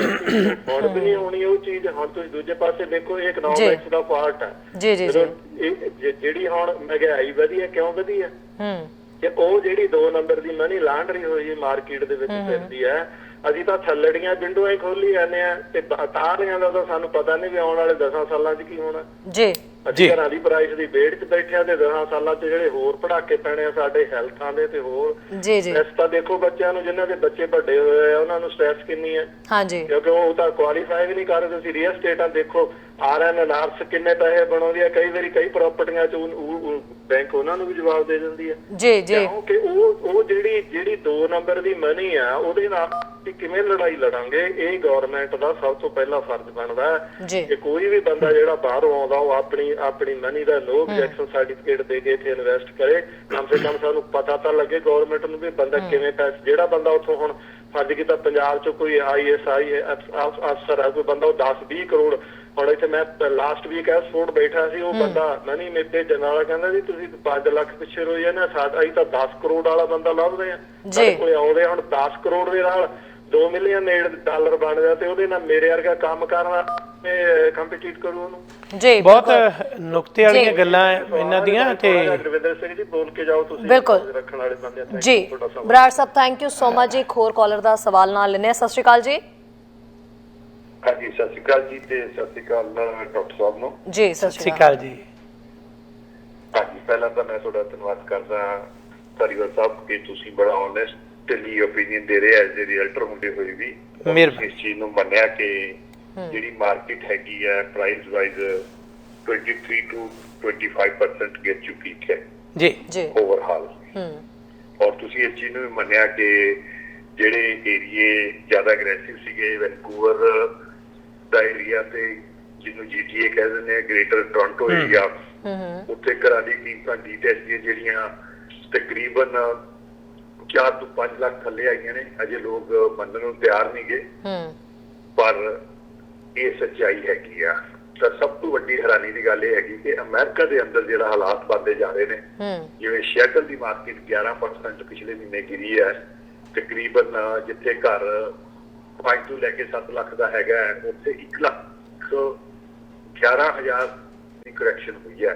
ਔਰ ਦੂਜੀ ਮਾੜੀ ਖਬਰ ਜਿਹੜੀ ਆ ਰਹੀ ਹੈ ਉਹ ਆ ਰਹੀ ਹੈ ਸੈਨ ਫਰਾਂਸਿਸਕੋ ਦੇ ਬੇ ਏਰੀਏ ਤੋਂ, ਜਿੱਥੇ 3 ਲੱਖ ਤੋਂ ਵੀ ਉੱਪਰ ਘਰ ਗਿਰ ਚੁੱਕਿਆ ਹੈਗਾ, ਜਿੱਥੇ ਐਵਰੇਜ ਘਰ ਦੀ ਕੀਮਤ 1.65 ਦੇ ਕਰੀਬ ਸੀ, ਜਿਹੜੀ ਹੁਣ ਗਿਰ ਕੇ 1.25 ਦੇ ਕਰੀਬ ਆ ਗਈ। ਔਰ ਤੀਜੀ ਸਭ ਤੋਂ ਮਾੜੀ ਖਬਰ ਜਿਹੜੀ ਆ ਰਹੀ ਹੈ ਅਮਰੀਕਾ ਦੇ ਟੈਕਸਸ ਏਰੀਆ 'ਚ ਆ ਰਹੀ, ਜਿੱਥੇ ਵੀ ਘਰਾਂ ਦੀ ਕੀਮਤਾਂ ਦੇ ਵਿੱਚ ਕਰੈਕਸ਼ਨ ਹੋ ਰਹੀ ਹੈ। ਇਹ ਇੱਕ ਚੰਗੇ ਸੰਕੇਤ ਨਹੀਂ ਹੈਗੇ, ਕਿਉਂਕਿ ਜਿਹੜੀ ਪ੍ਰੈਡਿਕਸ਼ਨ ਆ ਰਹੀ ਹੈਗੀ ਆ ਹੁਣ ਉਹ ਇਹ ਆ ਰਹੀ ਹੈ ਕਿ ਆਉਣ ਵਾਲੇ ਅਗਲੇ 2 ਸਾਲਾਂ ਦੇ ਵਿੱਚ ਹਾਊਸਿੰਗ ਮਾਰਕੀਟ ਦੇ ਵਿੱਚ 40 ਤੋਂ 50% ਗਿਰਾਵਟ ਵੇਖੀ ਜਾਊਗੀ, ਜਿਹੜੇ ਏਰੀਆ ਅਗਰੈਸਿਵ ਸੀਗੇ ਜੀ। ਔਰ ਕੈਨੇਡੀਅਨ ਹਾਊਸਿੰਗ ਮਾਰਕੀਟ ਰਿਸੈਸ਼ਨ ਦਾ ਕਾਰਨ ਬਣੇਗੀ, ਇਹ ਆਲਰੇਡੀ ਸਾਰੇ ਇਕਨੋਮਿਸਟ ਪ੍ਰੈਡਿਕਟ ਕਰ ਰਹੇ ਨੇ। ਔਰ ਦੂਜਾ ਜਗਮੀਤ ਸਿੰਘ ਤੇ ਟਰੂਡੋ ਸਰਕਾਰ ਦਾ ਜਿਹੜਾ ਸਮਝੌਤਾ ਵੀ ਹੋਇਆ, ਜਿਹਦੇ ਵਿੱਚ ਦੰਦ ਸੇਵਾਵਾਂ ਮੁਹੱਈਆ ਕਰਾਉਣੀਆਂ, ਘਰਾਂ ਦੀ ਕੀਮਤਾਂ ਨੂੰ 40% ਤੱਕ ਥੱਲੇ ਲਿਆ ਕੇ 2018 ਦੇ ਬੈਂਚਮਾਰਕ ਦੇ ਬਰਾਬਰ ਕਰਨਾ, ਔਰ ਉਸ ਤੋਂ ਬਾਅਦ ਮਾਰਕੀਟ ਨੂੰ ਸਵਾਲ ਕਰੋ ਜੀ ਛੱਡ ਦਿਓ ਰੀਕਰੈਕਟ ਆਪਣੇ ਆਪ ਕਰੈਕਟ ਹੋਣ ਲਈ। ਮੈਂ ਇਹਦੇ ਬਾਰੇ ਧਾਰੀਵਾਲ ਸਾਹਿਬ ਦਾ ਓਪੀਨੀਅਨ ਚਾਹਨਾ ਕਿ ਜਿਹੜੀ 40 ਤੋਂ 50% ਦੀ ਪ੍ਰੈਡਿਕਸ਼ਨ ਆ ਰਹੀ ਕੈਨੇਡੀਅਨ ਮਾਰਕੀਟ ਅਗਲੇ 2 ਸਾਲਾਂ ਦੇ ਵਿੱਚ ਥੱਲੇ ਗਿਰੇਗੀ। ਔਰ ਸਰਕਾਰ ਦਾ ਵੀ ਟੀਚਾ ਹੈ, ਕਿਉਂਕਿ ਇਹਨਾਂ ਦਾ ਐਗਰੀਮੈਂਟ ਹੋਇਆ ਹੈ ਹਾਂਜੀ ਜੀ ਤੇ ਟਰੂਡੋ ਸਰਕਾਰ ਦਾ ਜੀ ਜੀ ਦੋਨੇ ਜੀ ਧੰਨਵਾਦ। ਪਹਿਲਾਂ ਤਾਂ ਜਿਹੜੇ ਦਰਅਸਲ ਬਿਲਕੁਲ ਜਿਹੜੇ ਪਹਿਲਾਂ ਬਰਾੜ ਸਾਹਿਬ ਤੇ ਬਾਅਦ ਦੇ ਵਿੱਚ ਇਹਨਾਂ ਐਕਚੁਅਲੀ ਦਰਅਸਲ ਇਹ ਸਵਾਲ ਇਹਨਾਂ ਦੇ ਘੱਟ ਹੈ, ਇਹਨਾਂ ਦੀ ਪ੍ਰਤੀਕਿਰਿਆ ਜਿਹੜੀ ਹੈ ਉਹ ਬੜੀ ਬਹੁਤ ਵਿਸਤਾਰ 'ਚ ਹੈ, ਬਲਕਿ ਬਹੁਤ ਡਿਟੇਲ ਦੇ ਵਿੱਚ ਇਹਨਾਂ ਨੇ ਗੱਲ ਕੀਤੀ। ਸਵਾਲ ਵਾਲਾ ਤਾਂ ਕੋਈ ਗੁੰਜਾਇਸ਼ ਛੱਡ ਗਈ ਨਹੀਂ। ਪਹਿਲੀ ਗੱਲ ਤਾਂ ਇਹ ਹੈ ਕਿ ਜਿਹੜੇ ਬਰਾੜ ਸਾਹਿਬ ਦੀ ਗੱਲ ਕਰਦੇ ਆ, ਉਹਨਾਂ ਨੇ ਕੁਝ ਆਪਣੇ ਤਜਰਬੇ ਦੱਸੇ ਕਿ ਜਿਸ ਤਰੀਕੇ ਨਾਲ ਉਹਨਾਂ ਨੇ ਬੈਠੇ ਸੱਜਣ ਮਿੱਤਰਾਂ ਨੇ ਦੱਸਿਆ ਕਿ ਇੰਨਾ ਨਾ ਬਾਹਰੋਂ ਆ ਰਿਹਾ, ਕੋਈ ਸ਼ੱਕ ਹੀ ਨਹੀਂ ਇਹਦੇ 'ਚ। ਤੇ ਪਹਿਲਾਂ ਵੀ ਇਸ ਗੱਲ ਨੂੰ ਸਰਕਾਰ ਨੂੰ ਵਾਰ-ਵਾਰ ਇਹ ਕਿਹਾ ਜਾ ਰਿਹਾ ਕਿ ਜਿਹੜੀ ਕੋਈ ਵੀ ਮਨੀ ਲਾਂਡਰਿੰਗ ਵਾਲਾ ਇਸ਼ੂ ਹੈ ਉਹਨੂੰ ਹੈਂਡਲ ਕਰਨ ਦੇ ਵਾਸਤੇ ਮਜ਼ਬੂਤ ਹੋਵੋ। ਇਕੱਲਾ ਰੀਅਲ ਸਟੇਟ ਮਾਰਕੀਟ ਨਹੀਂ, ਓਵਰਆਲ ਵੀ ਇਹ ਚੀਜ਼ ਬੜੀ ਖਤਰਨਾਕ ਹੈ। ਇਸ ਤਰੀਕੇ ਨਾਲ ਆਉਣਾ, ਕਈ ਤਰ੍ਹਾਂ ਦੀਆਂ ਉਹਦੇ ਤੇ ਪਾਬੰਦੀਆਂ ਵੀ ਲੱਗੀਆਂ, ਕਈ ਤਰ੍ਹਾਂ ਦੇ ਜਿਹੜੇ ਫੋਰਨ ਇਨਵੈਸਟਰਸ ਦੇ ਉੱਪਰ ਜਿਹੜੇ ਟੈਕਸ ਜਿਹੜੇ ਆ ਪ੍ਰੋਪਰਟੀ ਟਰਾਂਸਫਰ ਟੈਕਸ ਬਹੁਤ ਵਧੇ ਆ ਖਰੀਦਣ ਜਾਂ ਵੇਚਣ ਲਈ। ਅਜੇ ਉਹਦੇ 'ਚ ਹੋਰ ਬਹੁਤ ਕੁਛ ਹੈ। ਤੇ ਇਹ ਵੀ ਸੱਚ ਹੈ ਕਿ ਅਸੀਂ ਜਦੋਂ ਇਹੋ ਜਿਹੀ ਜਿਨ੍ਹਾਂ ਕੋਲ ਬਹੁਤ ਬਾਹਰੋਂ ਸਰਮਾਇਆ ਅੰਨ੍ਹੇਵਾਹ ਆ ਜਾਂਦਾ ਤੇ ਇੱਥੋਂ ਵਾਲੇ ਲੋਕਾਂ ਲਈ ਚੁਣੌਤੀਆਂ। ਹੁਣ ਇਹ ਇੱਕ ਸਰਕਾਰ ਦਾ ਕੰਮ ਹੈ as a real state representative ਜਾਂ ਮੀਡੀਆ ਕਰਮੀ ਦੇ ਤੌਰ ਤੇ ਤੁਸੀਂ ਉਹਨਾਂ ਦੇ ਕੰਨ ਹੀ ਖੋਲ੍ਹ ਸਕਦੇ ਹੋ। ਜਿਵੇਂ ਇਹਨਾਂ ਨੇ ਖੁਦ ਦੱਸਿਆ ਕਿ ਇਹ ਜਦੋਂ ਆਪਣੇ ਵਿਧਾਇਕਾਂ ਜਾਂ MPs ਨੂੰ ਕਹਿੰਦੇ ਆ ਤਾਂ ਉਹ ਅੱਗੇ ਮਿਨਿਸਟਰਾਂ ਨਾਲ ਬਾਲ ਰੋੜ ਦਿੰਦੇ ਆ। ਇਹੀ ਹੈ ਚੱਕਰ ਕਿ ਸਾਨੂੰ ਆਪਣੇ ਆਪ ਨੂੰ ਇੰਨਾ ਮਜ਼ਬੂਤ ਕਰਨਾ ਚਾਹੀਦਾ ਕਿ ਅਸੀਂ ਪੁੱਛੀਏ, ਜਦੋਂ ਵੋਟਾਂ ਪਾਉਣੇ ਆ ਉਦੋਂ ਪੁੱਛੀਏ। ਬਾਕੀ ਇਹ ਗੱਲ ਹੈ ਕਿ ਇਹਨੂੰ ਕੰਟਰੋਲ ਕਰਨ ਲਈ ਨੀਤੀ ਹੋਣੀ ਚਾਹੀਦੀ ਹੈ। ਗੱਲ ਇਉਂ ਨਹੀਂ, ਇਹ ਗੱਲ ਸੱਚ ਹੈ ਕਿ ਜਿਸ ਘਰ ਦੀ ਛੱਤ ਚੋਂਦੀ ਹੋਵੇ ਉਹਦੀ ਫਰਸ਼ ਕਦੇ ਸਾਫ਼ ਨਹੀਂ ਰਹਿ ਸਕਦੀ। ਜਦੋਂ ਛਾਤੀ ਉੱਪਰੋਂ ਚੋ ਰਹੀ ਆ, ਬਾਹਰੋਂ ਜਿਹੜਾ ਸਰਮਾਇਆ ਜਿਹੜਾ ਅੱਜ ਸਾਮਰਾਜ ਦਾ ਯੁੱਗ ਹੈ ਕੈਪੀਟਲਿਜ਼ਮ ਦੇ ਵਿੱਚ ਜਿਸ ਤਰ੍ਹਾਂ ਡਿੱਗ ਰਿਹਾ ਹੈ, ਤੇ ਜਿਹੜੀ ਜ਼ਮੀਨ ਹੈ ਅਸੀਂ ਪੋਚੇ ਮਾਰੀ ਜਾਂਦੇ ਹਾਂ, ਸਫਾਈ ਕਰੀ ਜਾਂਦੇ ਹਾਂ, ਤੇ ਜ਼ਮੀਨ ਨੇ ਕਿੰਨਾ ਕੁ ਚਿਰ ਸਾਫ਼ ਹੋਣਾ? ਛੱਤ ਚੋਣੀ ਪਹਿਲਾਂ ਬੰਦ ਕਰਨੀ ਪੈਣੀ ਹੈ। ਇਹ ਗੱਲ ਬਹੁਤ ਵਧੀਆ। ਦੂਸਰੀ ਗੱਲ ਜਿਹੜੀ ਆਪਣੇ ਦੂਜੇ ਕਾਲਰ ਪ੍ਰਿਤਪਾਲ ਸਿੰਘ ਹੋਰਾਂ ਨੇ ਕਹੀ ਹੈ, ਇਹਦੇ 'ਚ ਮੰਨਣ ਤੇ ਮਨਾਉਣ ਵਾਲੀ ਗੱਲ ਹੀ ਨਹੀਂ, ਇਹ ਤਾਂ ਫੈਕਟ ਹੈ ਕਿ ਅਸੀਂ ਇਸ ਗੱਲ ਦੇ ਪ੍ਰਤੀ ਇਸ ਗੱਲ ਲਈ ਹਮੇਸ਼ਾ ਇਸ ਗੱਲ ਤੇ ਦ੍ਰਿੜ ਹਾਂ ਕਿ ਜਿਹੜਾ ਵੀ ਵਿਅਕਤੀ ਕੋਈ ਪ੍ਰਾਪਰਟੀ ਖਰੀਦਦਾ ਉਸ ਪ੍ਰਾਪਰਟੀ ਦੀ ਪਹਿਲਾਂ ਅਸੈਸਮੈਂਟ, ਮਾਰਕੀਟ ਵੈਲਿਊ ਤੇ ਉਸ ਦੀ ਅਪਰੇਜ਼ਲ ਉਹਨੂੰ ਜ਼ਰੂਰ ਧਿਆਨ 'ਚ ਰੱਖੇ। ਜਿਹੜੀਆਂ ਮਾਰਕੀਟ ਦੇ ਵਿੱਚ 25% ਇਹ ਗੱਲ ਅਸੀਂ ਕਹਿ ਰਹੇ ਹਾਂ, ਜਾਂ ਇਹ ਬੜੇ ਚਿਰ ਤੋਂ ਬਹੁਤ ਵਧੀਆ ਢੰਗ ਦੇ ਨਾਲ ਆਪਣੀ ਜਿਹੜੀ ਫੀਡਬੈਕ ਦਿੰਦੇ ਆ ਰਹੇ ਨੇ, ਇੱਕ ਚੰਗਾ ਇਹ ਇਹਨਾਂ ਦੀ ਸੇਵਾ ਜੀ, ਉਹਦੇ ਨਾਲ ਹੁਣ ਜਿਹੜਾ ਭਵਿੱਖ ਦੇ ਵਿੱਚ ਜੇ 50% ਦਾ ਕਹਿੰਦੇ ਆ ਕਿ ਦੱਸੋ, ਇਹ ਸ਼ਾਇਦ ਇਹਨਾਂ ਕੋਲੇ ਇਸ ਗੱਲ ਦੀ ਥੋੜੀ ਵੱਧ ਜਾਣਕਾਰੀ ਹੋਵੇ। ਇਹ ਕਹਿਣਾ ਔਖਾ ਹੈ ਕਿ 50% ਤੱਕ।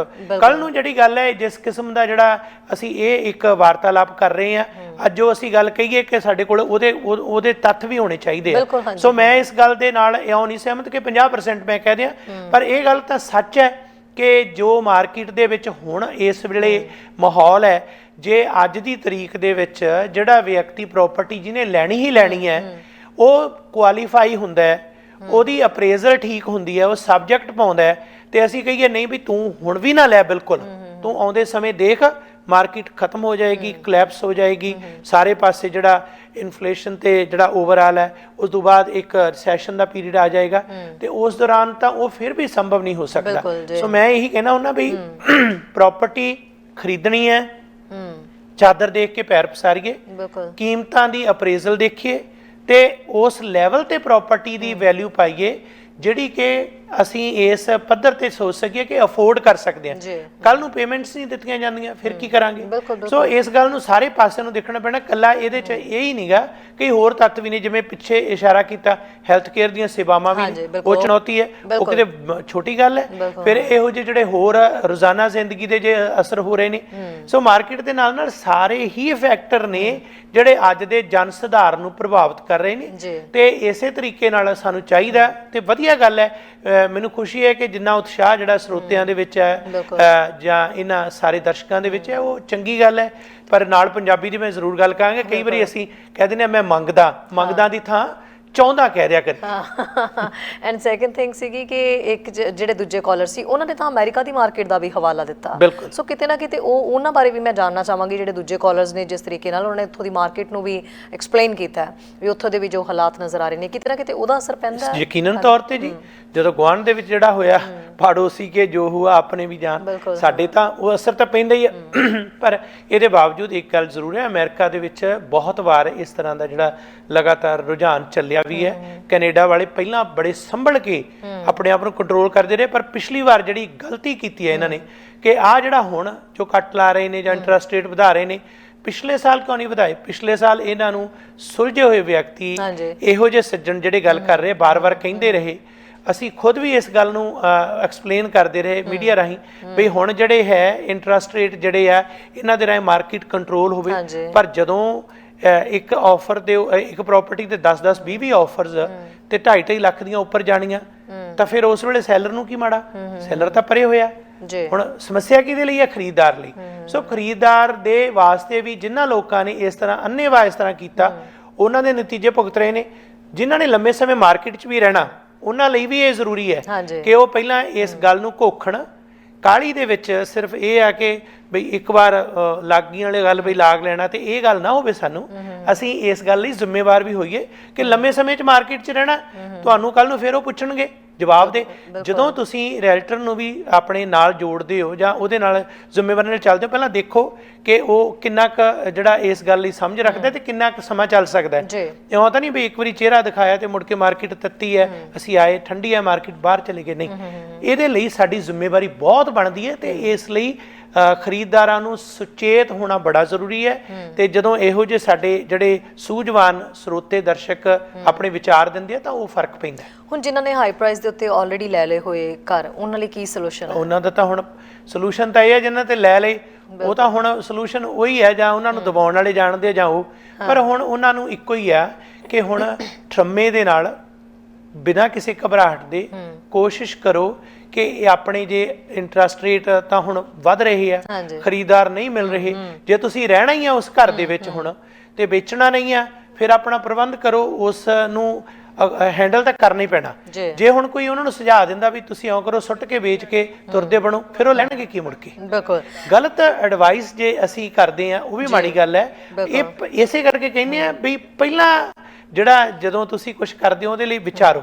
ਹਾਂ, ਇੰਨਾ ਜ਼ਰੂਰ ਹੈ ਕਿ ਜਿਨ੍ਹਾਂ ਨੇ ਇੱਕ ਪ੍ਰਾਪਰਟੀ ਲਈ ਆ, ਜਾਂ ਉਹਨਾਂ ਨੇ ਆਪਣੇ ਪਹਿਲਾਂ ਉਹਨਾਂ ਕੋਲ ਡਾਊਨ ਪੇਮੈਂਟ ਦਾ ਪ੍ਰਬੰਧ ਕਰਕੇ ਲਈ ਆ, ਉਹਨਾਂ ਲਈ ਇੰਨੀ ਸਮੱਸਿਆ ਨਹੀਂ। ਜਿਨ੍ਹਾਂ ਨੇ ਇੱਕ ਤੋਂ ਵੱਧ ਪ੍ਰਾਪਰਟੀਆਂ ਲਈਆਂ ਤੇ ਜਿਨ੍ਹਾਂ ਨੇ ਡਾਊਨ ਪੇਮੈਂਟ ਦੀ ਥਾਂ ਤੇ ਵੀ ਜਿਹੜਾ ਹੈ ਕਰਜ਼ੇ ਬਹੁਤੇ ਚੱਕੇ ਨੇ, ਉਹਨਾਂ ਲਈ ਸਮੱਸਿਆ ਬਹੁਤ ਹੈ। ਇੱਥੇ ਕੁਝ ਆਪਣੇ ਫੇਸਬੁੱਕ ਦੇ ਉੱਤੇ ਜਿਹੜੇ ਹੈਗੇ ਨੇ ਦਰਸ਼ਕ, ਉਹਨਾਂ ਨੇ ਵੀ ਆਪੋ ਆਪਣੇ ਕੁਝ ਸੁਝਾਅ ਮਾਰਕੀਟ ਸੰਬੰਧੀ ਪਾਏ ਹੋਏ, ਜਿਨ੍ਹਾਂ ਦੇ ਵਿੱਚ ਪ੍ਰਿਤਪਾਲ ਸਿੰਘ ਸੇਖੋਂ ਨੇ, ਹਾਂਜੀ, ਜਿਹੜੇ ਹੁਣ ਗੱਲ ਕਰਕੇ ਗਏ ਬਿਲਕੁਲ ਇਹ ਮੈਨੂੰ ਲੱਗਦਾ, ਹਾਂਜੀ ਬਿਲਕੁਲ, ਮੈਟਰੋ ਵੈਨਕੂਵਰ ਜੁਲਾਈ ਹਾਊਸਿੰਗ, ਇਹਨਾਂ ਨੇ ਲਿਖਿਆ starts fell 28% compare to a month earlier according to the latest data from Canada Mortgage and Housing Corporation. So ਇਹਨਾਂ ਨੇ ਇਸ ਚੀਜ਼ ਦਾ ਜ਼ਿਕਰ ਕੀਤਾ। ਇਹਨਾਂ ਦੇ ਕਾਫੀ ਸਾਰੇ ਦੇ ਉੱਤੇ ਮੈਸੇਜ ਆਏ। ਜਸ਼ਿੰਦਰ ਜੋਸ਼ ਜਿਹੜੇ ਨੇ ਉਹਨਾਂ ਨੇ ਵੀ ਇਹਦੇ ਉੱਤੇ ਆਪਣਾ ਲਿਖਿਆ। ਇੱਕ ਨੇ ਸਿੰਘ ਕਰਨੈਲ, ਜਿਨ੍ਹਾਂ ਨੇ ਲਿਖਿਆ Australian houses dropped in 8% maybe more. So ਵੱਖ-ਵੱਖ ਥਾਵਾਂ ਸਾਰੇ ਦੁਨੀਆ ਭਰ ਦੀ ਜਿਹੜੀ ਰਿਸੈਸ਼ਨ ਦੀ ਗੱਲ ਜਾਂ ਅਸੀਂ ਇਨਫਲੇਸ਼ਨ ਦਾ ਜਿਹੜਾ ਇਸ ਵੇਲੇ ਡਿਟੇਲ ਦੇ ਵਿੱਚ ਡਿਸਕਸ ਕਰ ਰਹੇ ਹਾਂ, ਇਹ ਫਿਨੋਮੇਨਾ ਦੁਨੀਆ ਭਰ ਦੇ ਵਿੱਚ ਹੈ। ਇੱਕ ਕੋਵਿਡ ਦੇ ਪ੍ਰਭਾਵ ਦੇ ਵਿੱਚ ਵੀ ਜਿਹੜਾ ਅਸੀਂ ਦੇਖਿਆ ਉਹਦਾ ਅਸਰ ਵੀ ਪਿਆ। ਸਰਕਾਰਾਂ ਨੇ ਉਦੋਂ ਪੈਸੇ ਵੀ ਦਿੱਤੇ, ਹੁਣ ਵਾਪਸ ਵੀ ਲੈਣੇ ਆ ਜਿਹਨਾਂ ਨੇ ਦਿੱਤੇ ਆ, ਉਹ ਵੀ ਸਮੱਸਿਆ। ਇਹ ਮਲਟੀਪਲ ਜਿਹੜਾ ਸਾਰਾ ਪੱਖ ਹੈ, ਇਹ ਮਲਟੀ ਡਾਇਮੈਂਸ਼ਨਲ ਹੈ। ਸੋ ਇਸ ਨੂੰ ਸਮਝਦਾਰੀ ਦੇ ਨਾਲ ਇਉਂ ਦੇਖਣਾ ਪੈਣਾ ਕਿ ਅਸੀਂ ਇਸ ਸਮੇਂ ਸਰਕਾਰ ਜਿਹੜੀ ਹੈ ਚਾਹੇ ਜਾਂ ਸਾਡੇ ਇਕਨੋਮਿਕ ਦੇ ਮਾਹਰ ਜਿਹੜੇ ਨੇ, ਉਹ ਜਿਹੜੇ ਬੈਠੇ ਨੇ, ਉਹਨਾਂ ਨੂੰ ਨੀਤੀਆਂ ਐਸੀਆਂ ਪਹਿਲਾਂ ਹੀ ਘੜਨੀਆਂ ਚਾਹੀਦੀਆਂ ਕਿ ਇਹੋ ਜਿਹਾ ਸਮਾਂ ਨਾ ਆਵੇ। ਮੈਂ ਵਾਰ-ਵਾਰ ਇਹ ਸੋਚਦਾ ਕਿ ਇਹ ਸਮਾਂ ਲਿਆਉਣ ਦੇ ਵਿੱਚ ਜਿਹੜੇ ਪਹਿਲਾਂ ਪਿਛਲੇ ਸਾਲ ਤੋਂ ਜਦੋਂ ਸਿਆਣੇ ਸੁਲਝੇ ਵਿਅਕਤੀ ਕਹਿ ਰਹੇ ਸੀ ਕਿ ਇਹਨੂੰ ਕੰਟਰੋਲ ਕੀਤਾ ਜਾਵੇ, ਉਸ ਵੇਲੇ ਬਿਲਕੁਲ ਧਿਆਨ ਨਾ ਦੇਣਾ। ਇਹ ਬੈਂਕ ਆਫ ਕੈਨੇਡਾ ਜਾਂ ਉਹਨਾਂ ਜਿਹੜੇ ਜਿਨ੍ਹਾਂ ਦੇ ਕੋਲ ਥਿੰਕ ਟੈਂਕ ਜਿਹਨਾਂ ਨੂੰ ਕਹਿੰਦੇ ਆ, ਜਿਨ੍ਹਾਂ ਦੀਆਂ ਤਨਖਾਹਾਂ ਵੀ ਮਿਲੀਅਨਸ ਦੇ ਵਿੱਚ ਨੇ, ਉਹ ਬੰਦਿਆਂ ਨੂੰ ਚਾਹੀਦਾ ਉਹ ਇਸ ਗੱਲ ਦੇ ਲਈ ਪਹਿਲਾਂ ਤਿਆਰੀ ਕਰਦੇ। ਹੁਣ ਪਾਣੀ ਆਉਣ ਤੋਂ ਬਾਅਦ ਜੇ ਅਸੀਂ ਮੌਜੇ ਲਾਉਣੇ ਆ, ਉਸ ਦਾ ਫਰਕ ਘੱਟ ਪੈਣਾ। ਜੀ ਜਾਂਦੇ ਜਾਂਦੇ ਕਾਲਰ ਦੀ ਹੋਰ ਕਾਲ ਅਟੈਂਡ ਕਰੀਏ। ਸਤਿ ਸ਼੍ਰੀ ਅਕਾਲ ਜੀ। ਹੈਲੋ, ਹਾਂਜੀ, ਸਤਿ ਸ਼੍ਰੀ ਅਕਾਲ ਜੀ। ਸਤਿ ਸ਼੍ਰੀ ਅਕਾਲ ਜੀ। ਜੀ ਜਲਦੀ ਦੱਸ ਦਿਓ ਜੀ, ਕੀ ਸਵਾਲ ਹੈ ਤੁਹਾਡਾ? ਬਹੁਤ ਬਹੁਤ ਮਿਹਰਬਾਨੀ ਜੀ। ਇਹ ਜਿਹੇ ਮੁੱਦੇ ਲਿਆਉਂਦੇ ਰਿਹਾ ਕਰੋ ਤੇ ਤੁਹਾਡੇ ਗੁਰਵਿੰਦਰ ਸਿੰਘ ਜੀ ਬਹੁਤ ਵਧੀਆ ਐਕਸਪਲੇਨ ਕਰਦੇ ਆ ਜੀ। ਇਹਨਾਂ ਦਾ ਬਹੁਤ ਬਹੁਤ ਸ਼ੁਕਰੀਆ ਜੀ। ਜਿਹੜਾ ਮਨੀ ਲਾਂਡਰਿੰਗ ਵਾਲੇ ਇਹਨਾਂ ਨੇ ਜੇ ਗੱਲ ਕੀਤੀ ਹੈ, ਇਹਦੇ ਬਾਰੇ ਕੀ ਕਰ ਰਹੇ ਆ? ਇਹ ਕੁਝ ਕਰਨਗੇ ਕਿ ਕੋਈ ਸੰਸਥਾਵਾਂ ਵਗੈਰਾ ਕਰਦੀਆਂ ਨੇ ਇਹਨਾਂ ਦਾ ਕੰਮ? ਕੋਈ ਗਵਰਨਮੈਂਟ ਨੂੰ ਟੇਕ ਅਪ ਕਰ ਸਕਦਾ ਗਵਰਨਮੈਂਟ ਦੇ ਨਾਲ? Thank you very much. ਬਿਲਕੁਲ ਜੀ, ਥੈਂਕ ਯੂ ਜੀ, ਥੈਂਕ ਯੂ ਸੋ ਮਚ। ਦੱਸੋ ਜੀ ਕੌਣ ਠੀਕ ਹੈ? ਸਭ ਤੋਂ ਪਹਿਲਾਂ ਧੰਨਵਾਦ ਜੀ ਇਹਨਾਂ ਕਾਲਰਸ ਦਾ। ਜਿਹੜੀ ਮਨੀ ਲਾਂਡਰਿੰਗ ਆ, ਇਹ ਹੈਗੇ ਕਾਨੂੰਨ, ਨੀਤੀਆਂ, ਹਾਂਜੀ, ਕਾਨੂੰਨਾਂ ਦੀਆਂ ਸਖਤਾਈਆਂ। ਹੁਣ ਸਵਾਲ ਇਹ ਹੈ ਕਿ ਇਹ ਇਸ਼ੂ ਤੁਸੀਂ ਤੇ ਮੈਂ ਬੈਠ ਕੇ ਉਹਦੇ ਬਾਰੇ ਸੁਝਾਅ ਜ਼ਰੂਰ ਦੇ ਸਕਦੇ ਹਾਂ, ਉਹਦੇ ਤੇ ਸਵਾਲ ਉਠਾ ਸਕਦੇ ਹਾਂ, ਪਰ ਸਭ ਤੋਂ ਵੱਡਾ ਕੰਮ ਹੈ ਸਰਕਾਰਾਂ ਦਾ। ਸਰਕਾਰ ਇਸ ਗੱਲ ਦੀ ਨੀਤੀ ਬਣਾਏ ਕਿ ਜਿਹੜੀ ਪੈਸੇ ਦਾ ਇਸ ਤਰ੍ਹਾਂ ਦਾ ਚੱਲ ਰਿਹਾ ਵਿਹਾਰ, ਸਰਕਾਰ ਨੇ ਨੀਤੀਆਂ ਤਾਂ ਬਣਾਉਣ ਦੀ ਕੋਸ਼ਿਸ਼ ਕੀਤੀ ਹੈ। ਪਿੱਛੇ ਅਨਾਉਂਸਮੈਂਟਾਂ ਤਾਂ ਹੋਈਆਂ, ਬਹੁਤ ਅਨਾਉਂਸਮੈਂਟਾਂ ਹੋਈਆਂ, ਵਧਾਇਆ ਵੀ ਹੈ, ਕਈ ਤਰ੍ਹਾਂ ਦੀਆਂ ਰੋਕਾਂ ਵੀ ਹੈ, ਕਈਆਂ ਤੇ ਕਾਰਵਾਈਆਂ ਵੀ ਚੱਲ ਰਹੀਆਂ। ਇਸ ਤਰ੍ਹਾਂ ਦੇ ਰਿਚਮੈਂਡ ਵਾਲੇ ਕੁਝ ਐਸੀਆਂ ਘਟਨਾਵਾਂ ਨੇ, ਹੁਣ ਸਾਡੇ ਕੋਲ ਸਮਾਂ ਨਹੀਂ ਉਹਦੇ ਬਾਰੇ ਵਿਸਤਾਰ ਬਹੁਤ ਹੈ, ਪਰ ਫਿਰ ਮੈਂ ਉਹੀ ਗੱਲ ਕਰਦਾ ਬਈ ਇਹ ਸਾਡੀ ਜਿਹੜੀ ਹੈ ਮਨੀ ਲਾਂਡਰਿੰਗ ਇੱਕ ਤਰ੍ਹਾਂ ਸਾਡੀ ਛੱਤ ਪਾੜ ਕੇ ਨਾ ਸਾਡੀ ਫਰਸ਼ ਨੂੰ ਜਿਹੜਾ ਸਾਰਾ ਲਵੇੜ ਰਹੀ ਹੈ। ਸੋ ਛੱਤ ਜਿਹੜੀ ਹੈ ਪਹਿਲਾਂ ਸਰਕਾਰ ਸਾਡੀ ਉਹਨੂੰ ਸਾਫ਼ ਕਰੇ। ਆਹ ਜਿਹੜੀਆਂ ਚੀਜ਼ਾਂ ਹਨ, ਇਹਨਾਂ ਦੇ ਵਿੱਚ ਤਾਂ ਮੁੱਕਦੀ ਗੱਲ ਇਹੀ ਆ ਕਿ ਤੁਸੀਂ ਕੋਈ ਵੀ ਕਾਹਲੀ 'ਚ ਹੁਣ ਜਿਹੜੀ ਸਬਜੈਕਟ ਫਰੀ ਆਫਰ ਜਾਂ ਇਹੋ ਜੀ ਇਹ ਤੋਂ ਪਰੇ ਹੋ ਕੇ ਆਪਣੀ ਅਪਰੇਜ਼ਲ ਕਰਾ ਕੇ ਪ੍ਰਾਪਰਟੀਜ਼ ਦੀ ਵੈਲਿਊ ਲੈ ਕੇ ਫਿਰ ਚਲੋ। ਪ੍ਰਾਪਰਟੀ ਵਿਕ ਰਹੀਆਂ, ਕੋਈ ਸ਼ੱਕ ਨਹੀਂ, ਪ੍ਰਾਪਰਟੀਆਂ ਲਿਸਟਿੰਗ ਤੇ ਆ ਰਹੀਆਂ, ਮਾਰਕੀਟ ਤੇ ਅਸਰ ਬਹੁਤ ਜ਼ਿਆਦਾ ਪਿਆ। ਸੰਭਵ ਹੈ ਕਿ ਇਸ ਅਸਰ ਦੇ ਨਾਲ ਜਿਹੜੀਆਂ ਕਈਆਂ ਨੂੰ ਵੱਡਾ ਨੁਕਸਾਨ ਵੀ ਹੋਇਆ ਹੋਏਗਾ। ਇਸੇ ਕਾਰਨ ਅੱਗੇ ਸਮਝ ਚਲੋ ਆਨੰਦ ਲਾਲਾ ਪਾਛੇ ਜੋ ਬੀਤੀ ਸੋ ਬੀਤੀ। ਮੈਂ ਤਾਂ ਕਹਿੰਦਾ ਵੀ ਹੁਣ ਅੱਗੇ ਤੋਂ ਅਸੀਂ ਜ਼ਰੂਰ ਇਸ ਗੱਲ ਲਈ ਸੁਚੇਤ ਹੋਈਏ। ਜੀ ਬਿਲਕੁਲ, thank you so much Gurvinder Singh Dhaliwal ਜੀ, ਤੁਸੀਂ ਸਟੂਡੀਓ ਦੇ ਵਿੱਚ ਆਏ ਔਰ ਇਹ ਬਹੁਤ ਹੀ ਅਹਿਮ ਮੁੱਦਾ ਹੈ। ਘਰ ਬਣਾਉਣ ਦਾ ਸੁਪਨਾ ਹਰ ਕਿਸੇ ਦਾ ਹੁੰਦਾ ਤੇ ਇਸ ਮੁੱਦੇ ਬਾਰੇ ਸਾਰੇ ਜਾਣਨਾ ਵੀ ਚਾਹੁੰਦੇ ਨੇ। ਵਿਸਤਾਰ ਦੇ ਨਾਲ ਇਸ ਤੇ ਜਿਹੜੀ ਜਾਣਕਾਰੀ ਸਾਂਝੀ ਜ਼ਰੂਰ ਜੀ, ਆਉਂਦੇ ਸਮੇਂ ਵੀ ਆਪਾਂ ਇਸ ਵਿਸ਼ੇਸ਼ ਮੁੱਦੇ ਤੇ ਜ਼ਰੂਰ ਗੱਲਬਾਤ ਕਰਾਂਗੇ। ਤੁਹਾਡਾ ਤੇ ਸਮੂਹ ਦਰਸ਼ਕਾਂ ਦਾ ਹਾਰਦਿਕ ਧੰਨਵਾਦ ਜੀ। ਥੈਂਕ ਯੂ ਜੀ। ਸੋ ਘਰਾਂ ਦੀ ਮਾਰਕੀਟ ਸੰਬੰਧੀ ਜੋ ਅਪਡੇਟ ਸੀ ਹਾਲ ਫਿਲਹਾਲ ਜਿਹੜੇ ਹੁਣ ਦੇ ਸਮੇਂ 'ਚ ਚੱਲ ਰਹੇ, ਉਹ ਇਸ ਸਾਰੀ ਇੰਟਰਵਿਊ ਦੇ ਵਿੱਚ ਹੈਗੇ।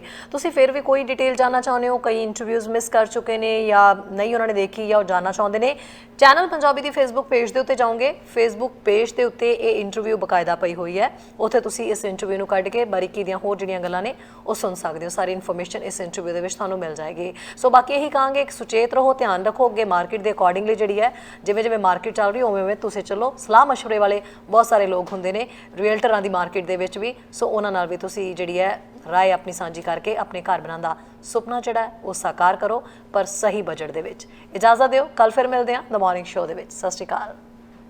ਸਾਡਾ ਹਰ ਇੱਕ ਪ੍ਰੋਗਰਾਮ ਵੇਖਣ ਤੇ ਸਾਡੇ ਨਾਲ ਜੁੜਨ ਲਈ ਸਬਸਕ੍ਰਾਈਬ ਕਰੋ ਚੈਨਲ ਪੰਜਾਬੀ ਤੇ ਨੋਟੀਫਿਕੇਸ਼ਨ ਲਈ ਬੈਲ ਆਈਕਨ ਵਾਲੇ ਬਟਨ ਤੇ ਕਲਿੱਕ ਕਰੋ।